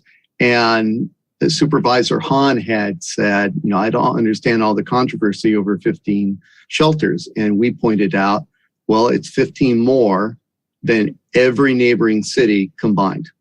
15 more than Manhattan Beach, Rolling Hills State, PV Estates, Torrance, Hawthorne, Lawndale, they didn't have any. Now Torrance has added some. And it would be good, for example, if the cities, hired their own housing navigator, if they came up with transitional housing, perhaps if they partnered with Project Home Key to find permanent supportive housing. All those things could be done. But I think if you reward, we have to do it in partnership. And I could see the county or the state taking the leadership on finding the sufficient permanent housing, and cities taking the lead on finding a way to bring all those services to the unhoused in a way that is actually convenient to them, so that someone who is suffering from drug addiction or chronic mental illness doesn't have to jump through a lot of hoops. Everything is right there for them. Yeah, thank you.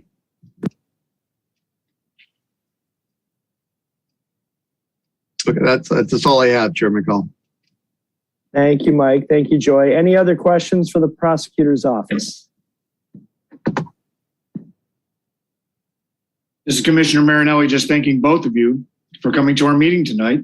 It's been great to hear from you. It's great to know what direction we're going in. I'm so proud of the homeless court and what we're doing. Thank you both very much for showing up and expounding on some things that we normally don't get a chance to. So thank you once again. You're quite welcome. Great. Let's thank you, Commissioner Marinelli. J5 would be Redondo Beach Police Department discussion of recent law enforcement events. Officer, let's see, Lofstrom and team. I'd love to hear your report. I read through it, and what's going on in Redondo Beach? Hello, everyone. It's nice to see you. I'm sorry that I had to wait so long to talk to you guys, because I do enjoy seeing you. I put the report in. Obviously, you guys saw in the packet that I gave you. There's 5 things I would like to touch on for an update here for our events and crime recap. One is a slight or a fairly consistent increase in shoplifting incidents, and the catalytic converters continue. So we do have a etching event that's scheduled for the 21st. And then we had a large rash of vehicle burglaries and theft from motor vehicles, which is typically a crime of opportunity. So we'd like to get out in the commission meeting here to recommend, obviously, that people don't leave valuable items visible in cars, and make sure to always lock them, because it's usually an opportunity that presents itself in a large volume. Is the etching event on April 21st? April 21st from Thank you. to 7 p.m. at our Redondo Beach Police Department Annex. We will be etching for free. We are not trying to monopolize the etching business. There are local muffler shops that will etch your catalytic converter, and then they also sell the cages and the leashes. And then two incidents that happened as of late. There was a fatal car accident on Torrance Boulevard in Irina on Saturday night. A single vehicle collision. Investigation is still ongoing, so that's the most we can say about it at this time. And then shortly before that, there was a armed robbery that took place on the pier that resulted in a large containment, and the area was locked down for a while we searched for a potential suspect. The suspect was not found, but detectives are following up on that large incident.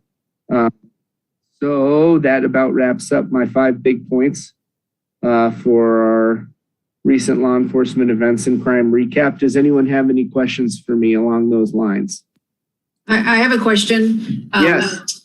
I'm not sure how long ago, maybe it was a week or 2 ago, I saw someone posted on Nextdoor about the fact that at the corner of Prospect and PCH, there was a 484 or petty theft suspect that was caught, or that the police responded to, because apparently we're hearing in the news that merchants aren't even calling the police anymore because they're not getting prosecuted. But I wanted to give kudos, if I'm correct, to the Redondo Beach PD for apprehending the suspect of the petty theft, and actually found information. It was a CVS on the corner there of PCH and Prospect. And then they also found items that same suspect or suspects had stolen from another CVS, and they were able to apprehend them.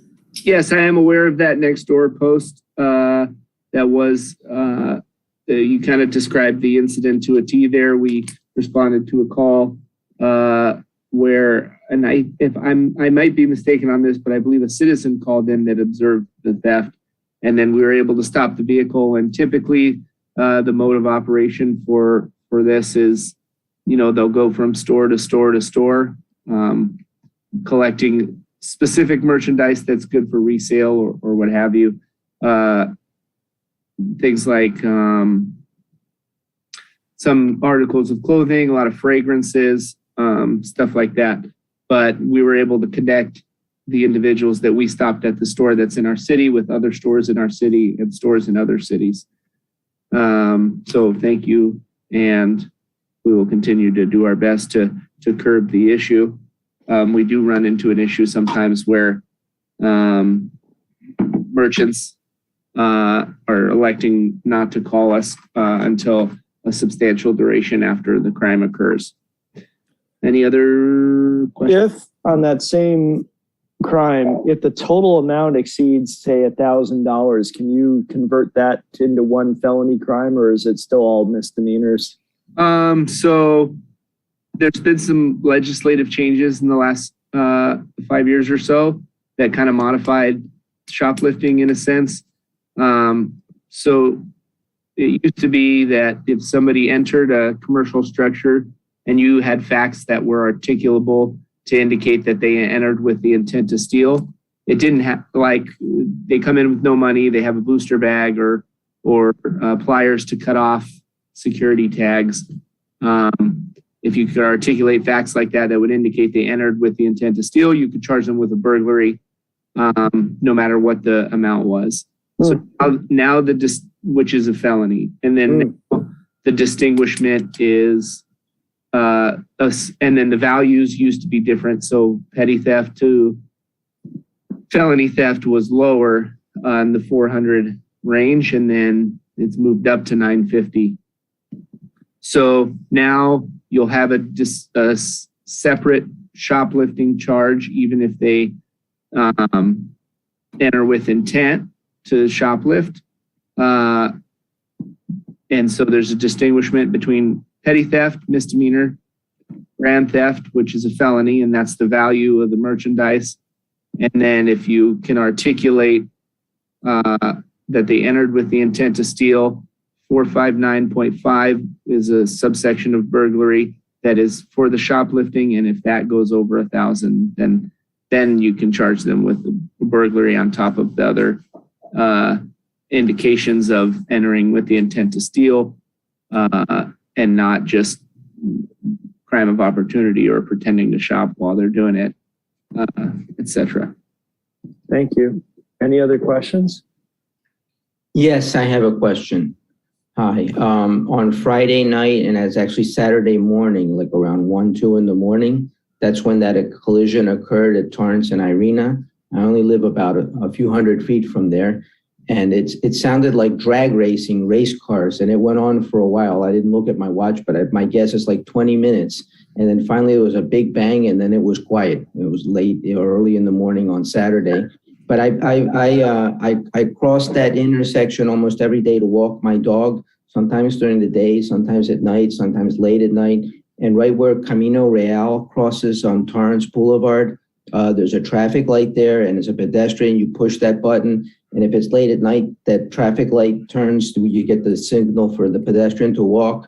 But there's street curves, and there are cars that come there at ridiculous speeds, like more than 60 miles an hour late at night.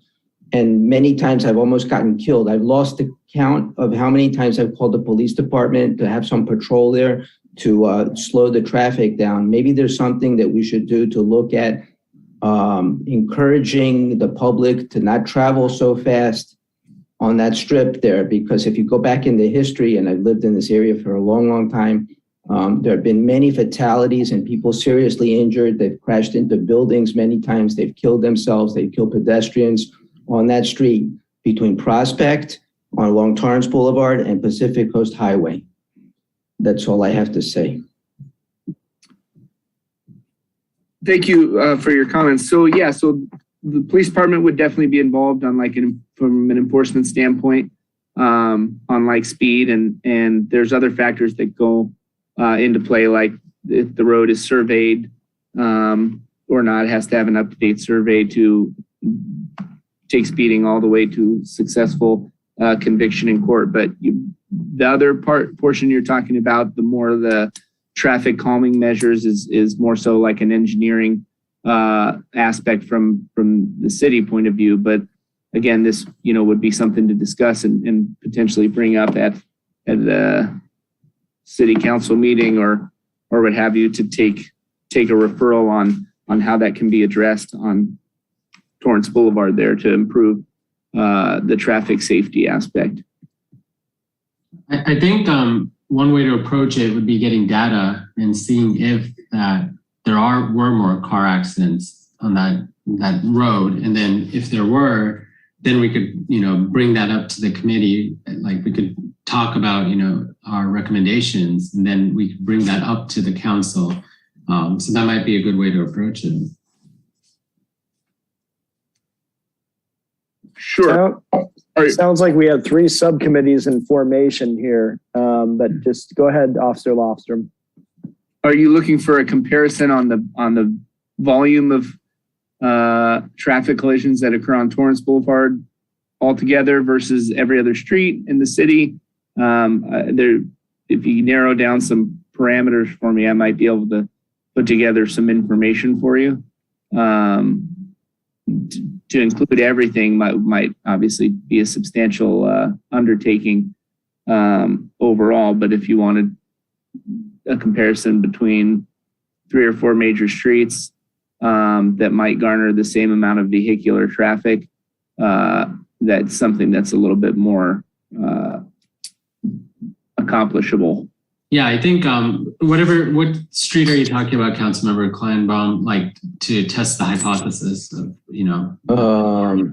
Well, it's on Torrance Boulevard, north of Pacific Coast, not north, inland of Pacific Coast Highway on Torrance Boulevard. Those 3 blocks or so. It's a downhill and the street curves and there's traffic lights in there, and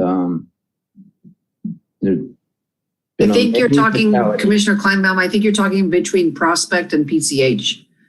That whole strip, it's worse. Yeah, Torrance Boulevard between Prospect and PCH, because I know that they did put a 4-way stop on Broadway between on Torrance between PCH and Catalina, which used to not be there. That's a new thing, and I think that might be because of traffic in that issue in that area. Correct. But there's a weird curve on that street. Anyway, I'm just helping out with the information. I live right there too on Torrance, and I live right on Torrance and Irina.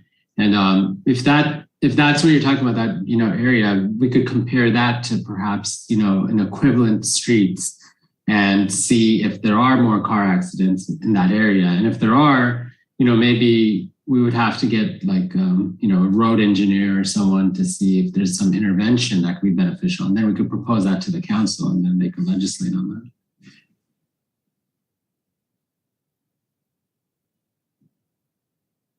I think that might be.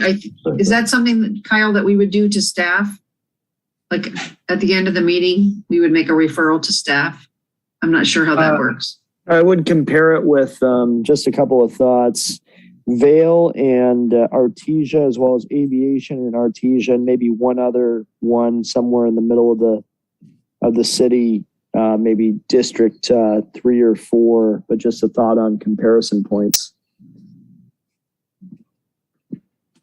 I could actually even go ahead. I'm sorry. Are you looking for a comparison on intersections or along an entire stretch of street?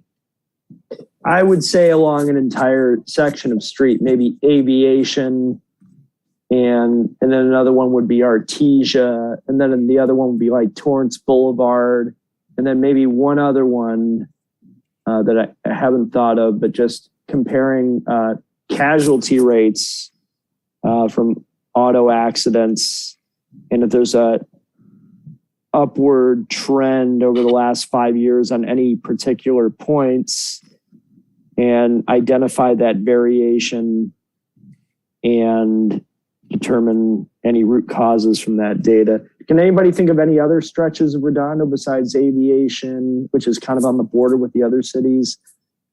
Artesia and Torrance Boulevard? Well, I can tell you that PCH, PV Boulevard between PCH and like Helberta, and Prospect, nobody ever stops at any of those stop signs because I live right around there.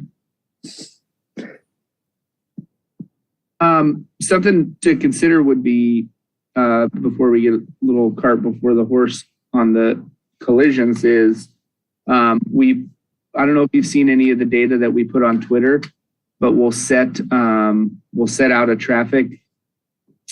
We have like a speed trailer that measures over a certain period of time, measures all the traffic speed that comes through, and actually puts out like a data configuration on what the average speed I don't know exactly, but things like the average speed, what the fastest speed was, what percentage, and then there is a delineation that's identified somewhere that's kind of like, hey, anything above this is an unsafe speed and anything below this is a safe speed, and it'll usually provide a percentage of drivers that have passed that trailer during the given time. So as an example, we put it on Pearl Street because we had a resident who was complaining about speed on Pearl Street. And along with enforcement, we put this street data, and we found that 2.3% of people driving on that street were traveling at a speed greater than what would be objectively deemed safe. So if you guys wanted to take a run at getting a speed trailer up on Torrance Boulevard in that area of Camino Real to see what kind of data comes back from that. That can be a project that's worked on by a commissioner with our traffic unit.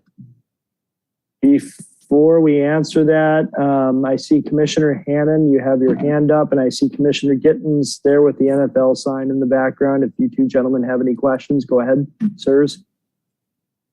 I had a suggestion that I'd be happy to work with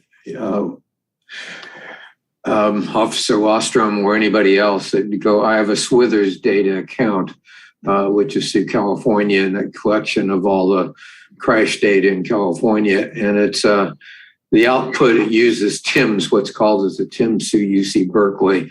So they basically take the data that the crash data that comes from the individual cities, they cleanse it, they put it in their master database. Anybody can go in there that has an account. You can pull up data, you can see they typically have 4 different collisions, where one is, of course, the worst is fatalities down to minor scrapes. They can sort it, you can actually sort it by car-to-car collisions, bike to car, pedestrian to car, all sorts of sorts. And it gives maps that look like, they call it heat maps. And what it does is you can see all of Redondo Beach, or you can break it out to this particular district and actually see, based on the intensity of the reds or colors, where the clashes, the biggest amount of clashes take place. So anyway, I'm offering, if Kyle, if you would like to take a look at this, and I'd be happy to take you through it and show you how to get to the data. And I think you should get your own account, but it's pretty simple, and it certainly, I think it sounds like it would be beneficial, certainly to this group, to get some good comparisons. What's the cost?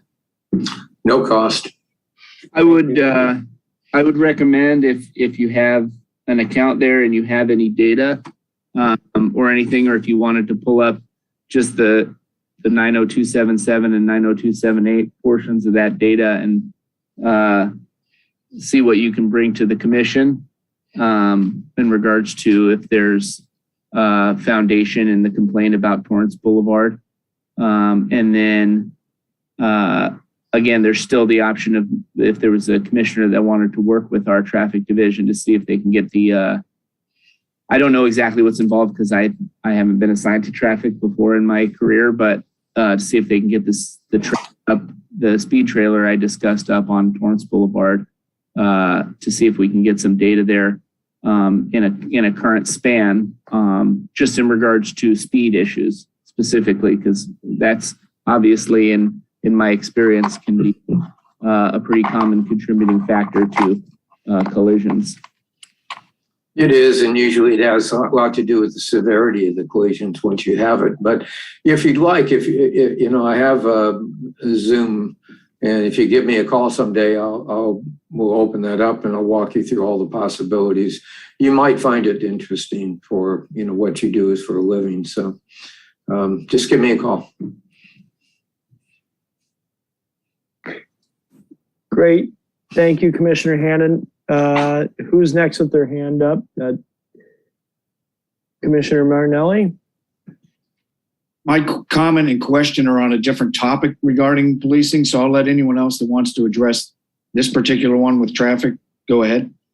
Commissioner Gittens or Commissioner Kleinbaum? Go ahead. Okay, I'll speak. Hi, this is Alan Kleinbaum. I just very frustrating that the city is very difficult for the city to determine, how many dead bodies there have been over the years on a certain street from traffic collisions. It's just really, I don't know, something's wrong. Thank you, Commissioner Gittens. The question would be just based off of just how long, Officer, from when you apply for the speed tracker, does it take for that speed tracker to be initiated and engaged in that particular location? And my second question would be just more so how long would that speed tracker stay within that particular area? Is it a month, or is it kind of an indefinite? The date is kind of to be determined later.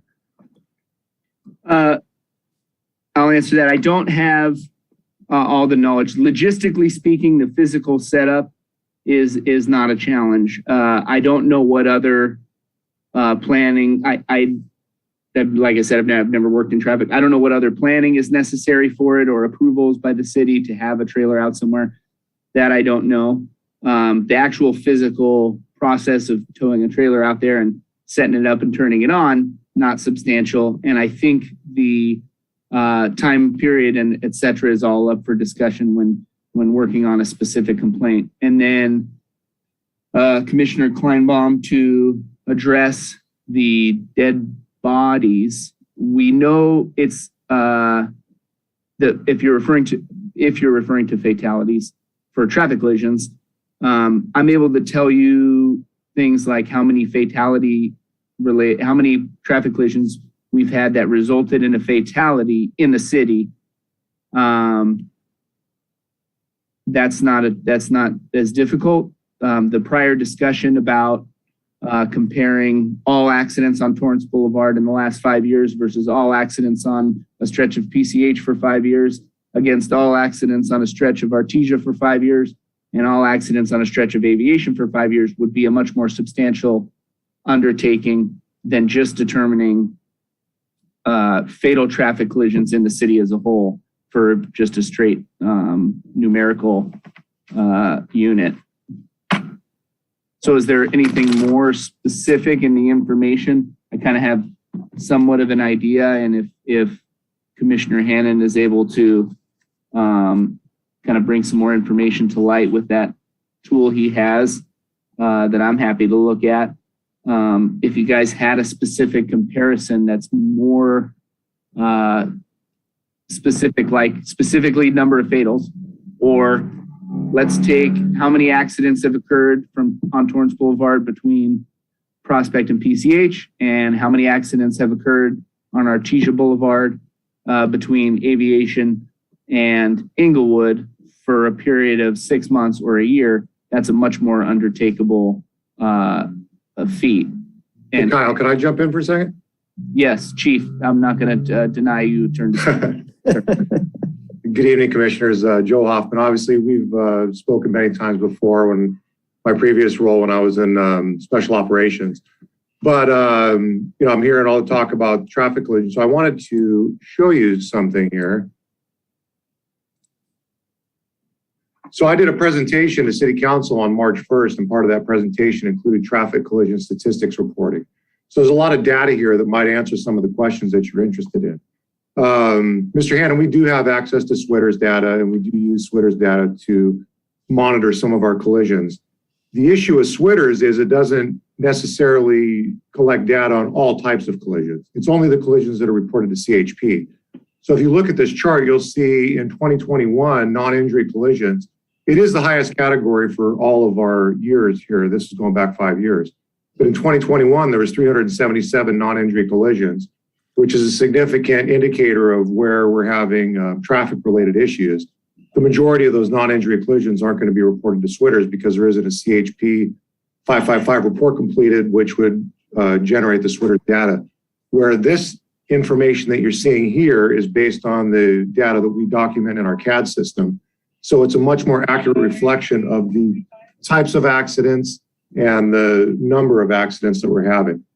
And we can get a lot of the data about the locations based on the call type.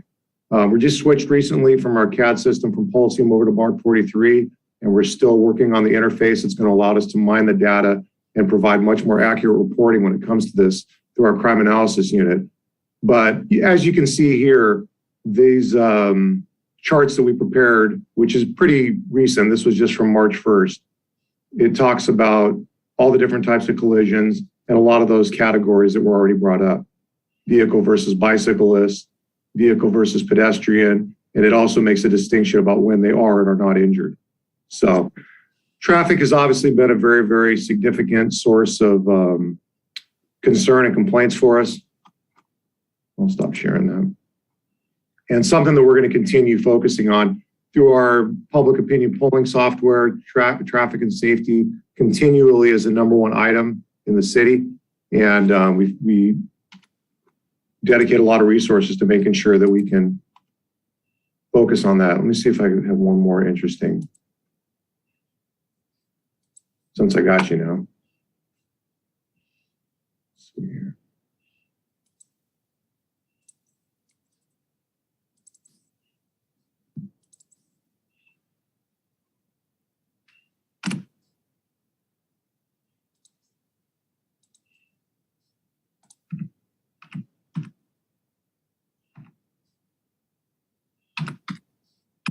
I'm going to share my screen again.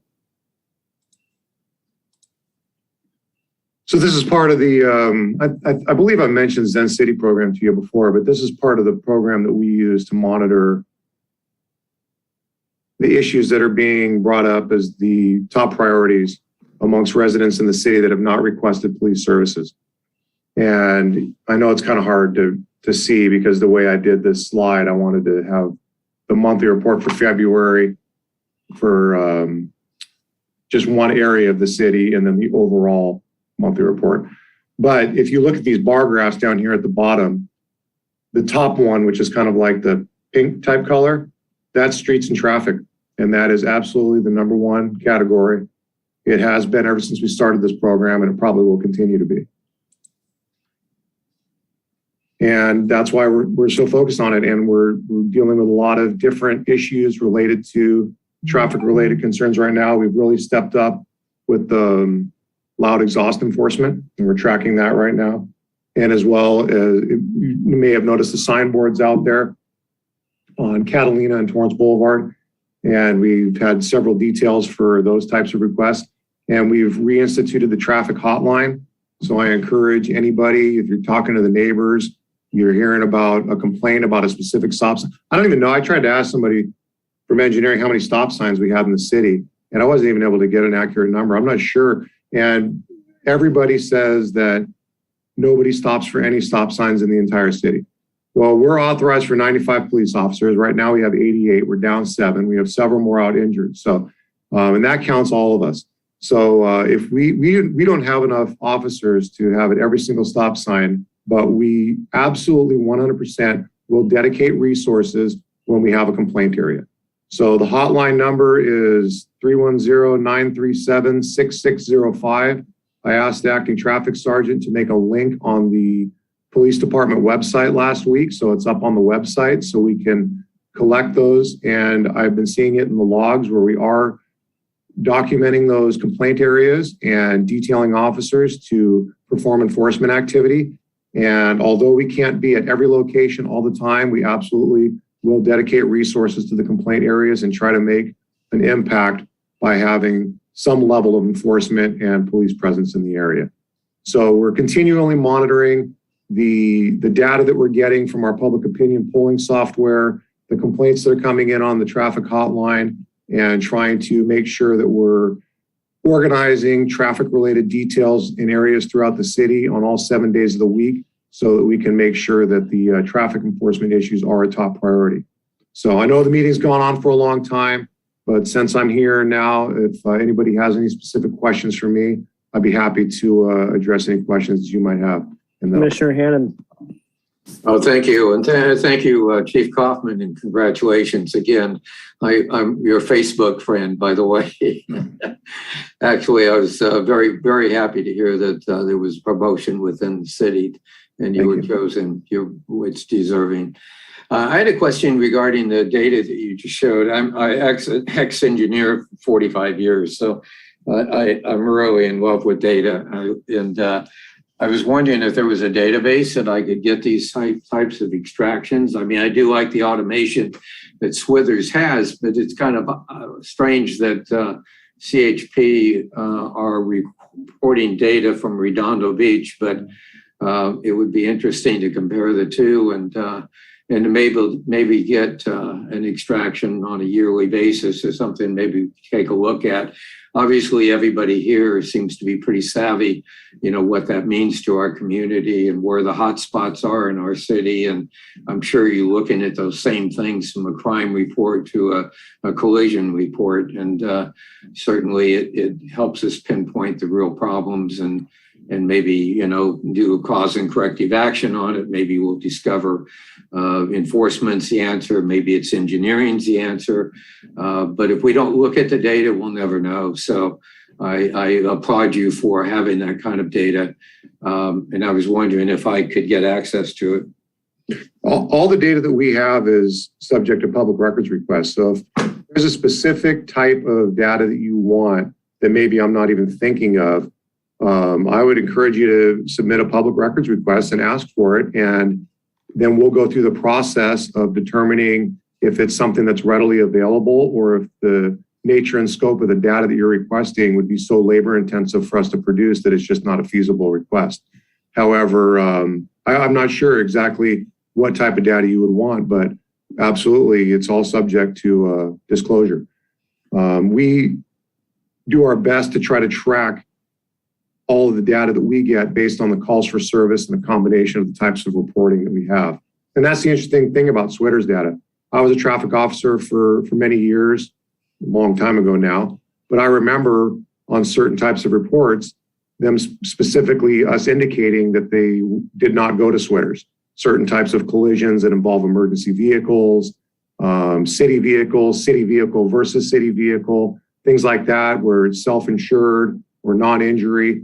And so although the Switter's data is good and is accurate, it is not inclusive of all the types of collisions that are occurring in the city. And we have a lot of traffic. It's a busy city and speeding is an issue. The accident over the weekend was probably speed related, but we have a lot more accidents that are slow speed type collisions, failing to yield, left turns, rolling through stop signs, rear end collisions, things like that. Sometimes DUI involves and such. And those types of collisions wouldn't necessarily be categorized in a Switter's report, but are absolutely factors that we would want to consider when determining priorities for traffic-related deployments and enforcement. I certainly think, data is certainly part of the answer and how we react to it. I mean, you usually identify an issue at a very high level, but if you want to resolve the issue, you really have to decompose the data, drill into it, find out what the actual cause is. Yep. And that takes a lot of calories, it takes a lot of work, and I understand why maybe it's not being done, but I know from a Vision Zero standpoint, I mean, that's the whole idea. And there has been good positive results of that activity. So anyway, thank you for your time. Sure. And just look at it. I'm looking at another chart here. So we wrote almost 4,000 citations in 2021. And of those, 1,913 were moving violations and then some equipment violations, non-hazardous, going down from there. So we've been conducting a fair amount of enforcement based on the limited amount of traffic resources that we have. And we're definitely hoping to increase that in 2022. That's one of our objectives. What I like about what you just said is the fact that, it's not based on complaints. It's not necessarily based on who speaks the loudest, but it's based on the data. And I think that's really unusual for a police chief to say that. And It's a combination. I like to consider the Redondo Beach Police Department as a customer service organization with a law enforcement focus. If somebody does complain and we don't have the data to support it, we're still going to give it some attention. I like to say that we will sweat the small stuff. Nothing wrong with that. If it's a problem for one resident about one stop sign in front of their house, we'll give it some attention. But if it's an area where we have documented collisions and injuries and a highly traveled area, maybe in a school zone, what have you, we're going to dedicate more resources more frequently to it. It's just the way that it has to be done. We need to deploy our resources based on need in the community. It's a delicate balance for us to analyze as much data and try to keep our finger on it. It's a moving target, and we're never going to get it perfect, but we're going to try. Commissioner Kleinbaum. Yes, Chief Hoffman, thank you very much for the crackdown on loud exhausts. There's been a noticeable improvement. I've really noticed that. And then the other comment about you stated that some people have commented that nobody in the city stops for stop signs, and there's stop signs everywhere. There's so many we can't even count.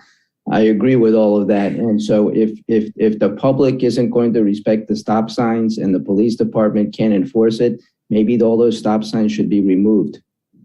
Well, I think it does slow down the majority of people, but there's a lot of, unfortunately, there's drivers out there that are not complying with it. And I think that the traffic measures that are in place do serve a purpose and likely result in a reduction in collisions.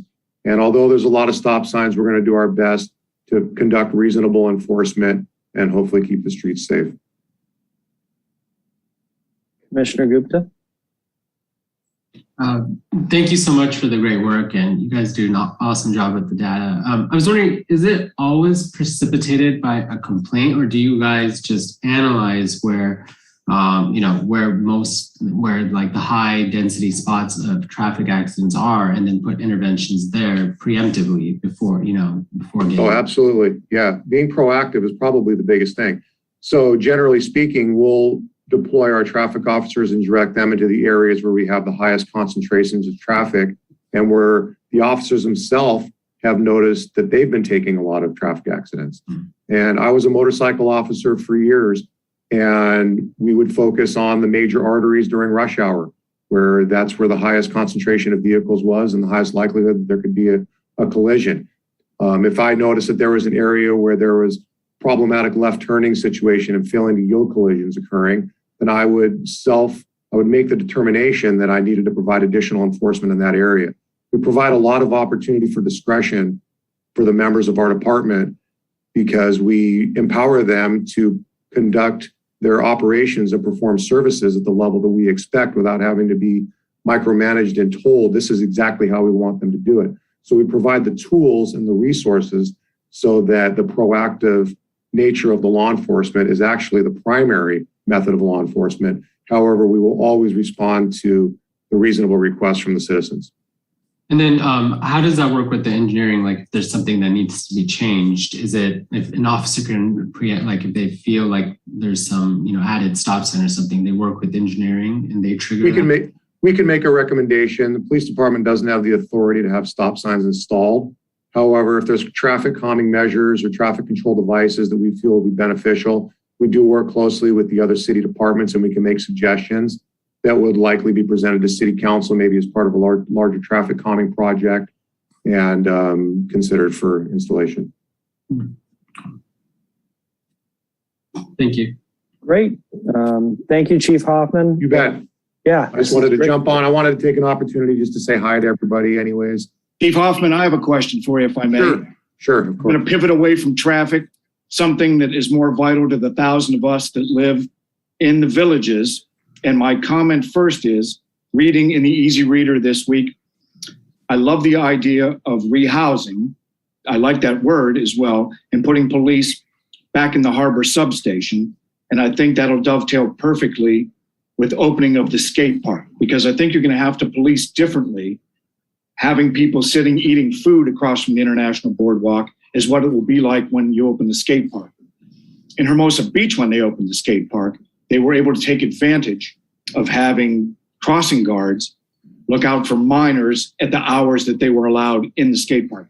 This will be a completely different thing. So I look forward, first of all, thank you for returning the email. And I look forward to figuring out throughout the summer the perfect mix of the tourists that come in and those locals that will be using our new skate park. And I thank you on behalf of everybody that lives in the different buildings that I live in that comprise the village, to having the substation open starting in June throughout the summer. It just goes a long way for a peace of mind. And on behalf of all the people that I live near and with and close to, thank you very much. You bet. Yeah, one of our focuses is definitely to increase the police presence in the harbor area. I'm hoping to actually do it before June. The plan's already put into motion now. And we're going to reopen the substation. I'm hoping to have some professional staff, CSO2s, that can staff the substation during hours when people would most likely need assistance, and then relocate police units that are already currently working down at the substation so that it's a low or almost zero cost item. It's not like we need to go out and hire 5 more people. We're just going to relocate police officers and supervisors that are currently working already so that we have that presence down there and they can provide additional resources to the pier. The skate park is, I believe, going to be an enforcement challenge for us. There's going to be some confusion about, okay, so I can't skateboard here, but once I get over here, I'm allowed to skateboard. And I'm also concerned about the noise issues, which really hasn't been factored in. And I've heard the skateboards and how they can, when they're banging off the concrete and the obstacles, and I'm concerned that that might echo up into where you are, Commissioner. And it does cause us concern. We're hoping to get some additional cameras installed so we can monitor the area more directly. But ultimately, we're going to do what we can to provide education and enforcement through proper signage and through police contacts, and recommendations that need to be made through council for any ongoing policy changes related to what's being installed. Thank you very much for a very thorough answer. That concludes everything I have to ask you. Thank you. Thank you for your service. Great, you bet.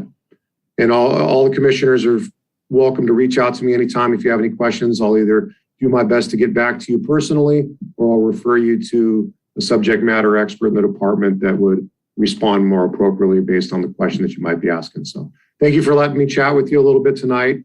I know you're in good hands with Kyle, and I'll try to attend periodically and answer some questions you have, but it was a pleasure speaking with you this evening. So enjoy your meeting, and everybody have a great night. Thanks, Chief. That's essentially everything you said was basically what I was going to say. So appreciate that, Chief. Much. Great guy. Great guy.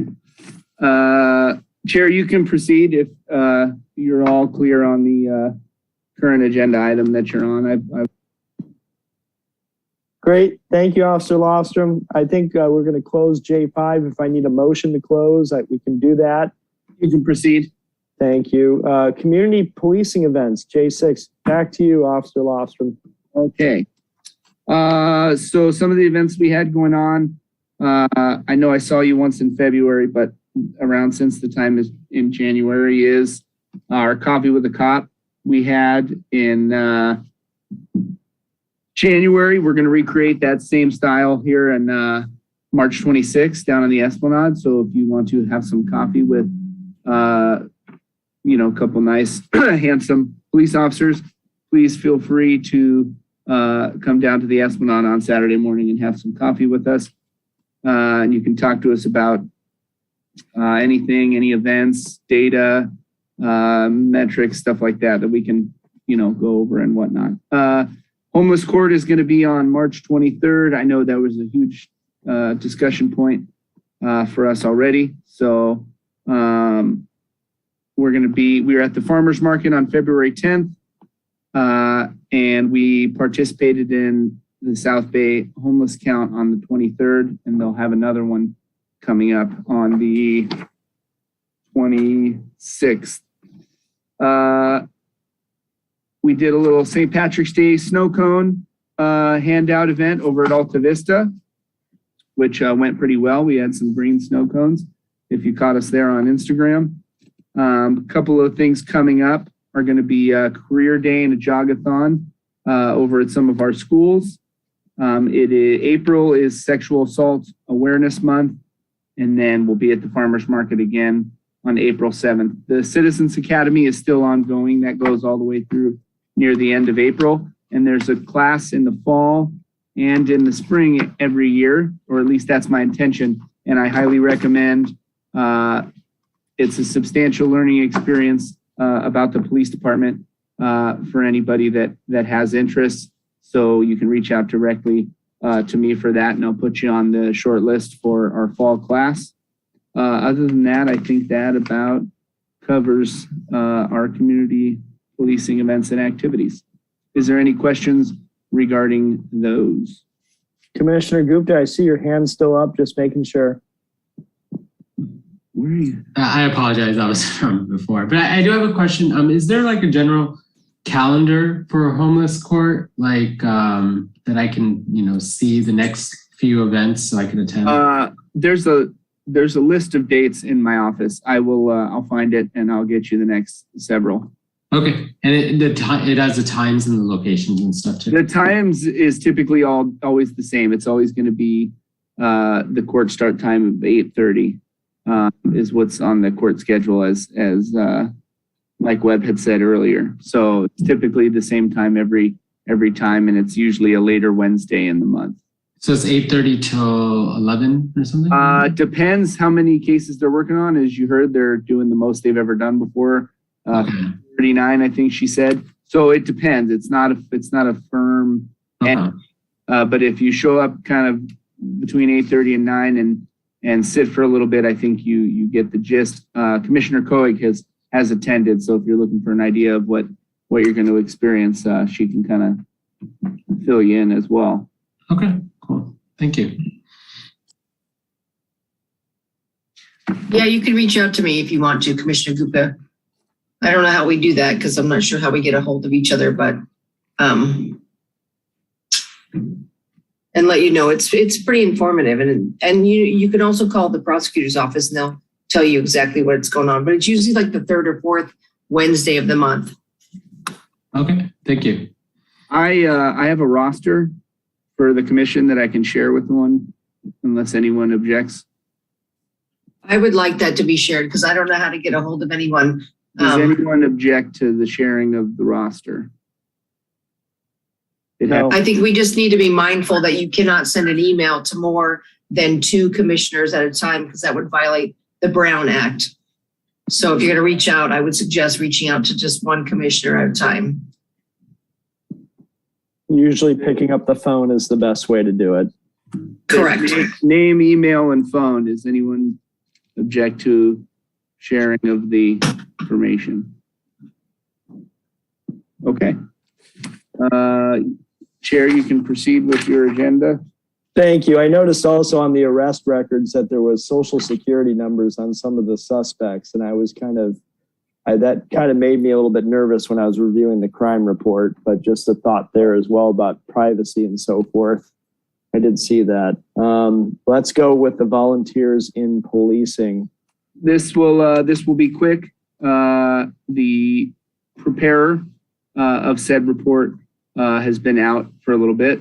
So, but he comes back this week and he intends to provide the updated. I think we're due for January and February. So at the next meeting, we'll have an updated VIP report that will be up to date through whatever we're missing. I don't know off the top of my head. Okay, let's go to referrals to staff. Let me call on each commissioner. Commissioner Gittens, any referrals to staff? Okay, thank you. Commissioner Kuig? I don't have any referrals at this time. Commissioner Hannon? No referrals, however, often if you want to look at that Swithers Day aid, I'd still be happy to show it to you.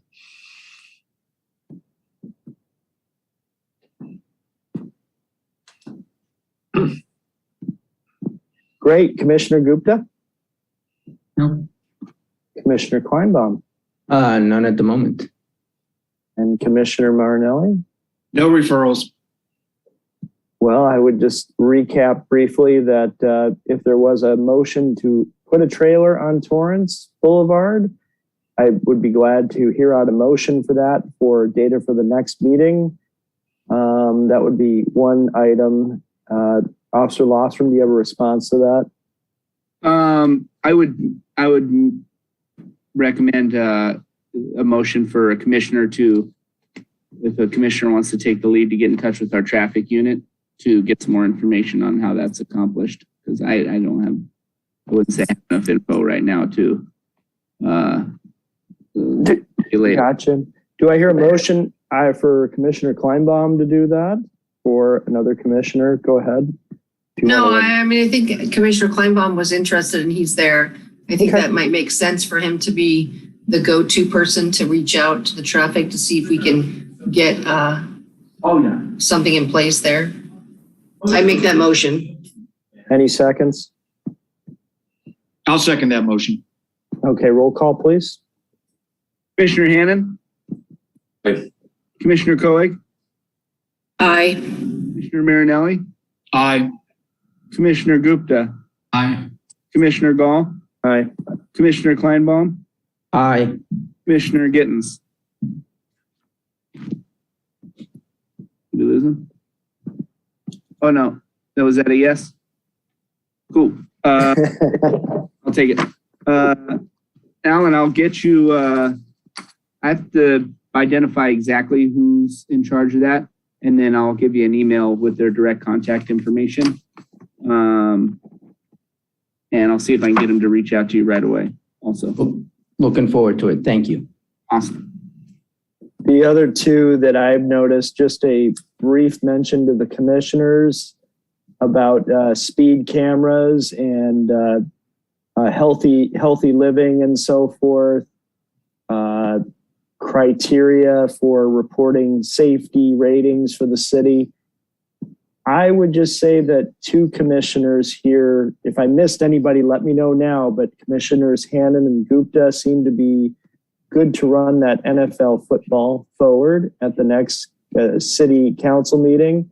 I would say it would be up to you to, if you want to have the council create a subcommittee to study those for maybe 2 or 3 months. The ball is in your hands. If I haven't missed anything, or if I've missed anything, let me know, but I would like to, if nothing else, adjourn this meeting.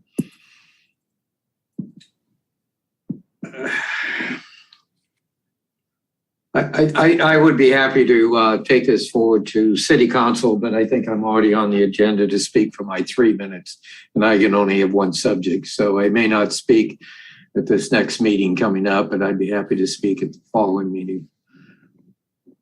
Oh, I see what you're saying.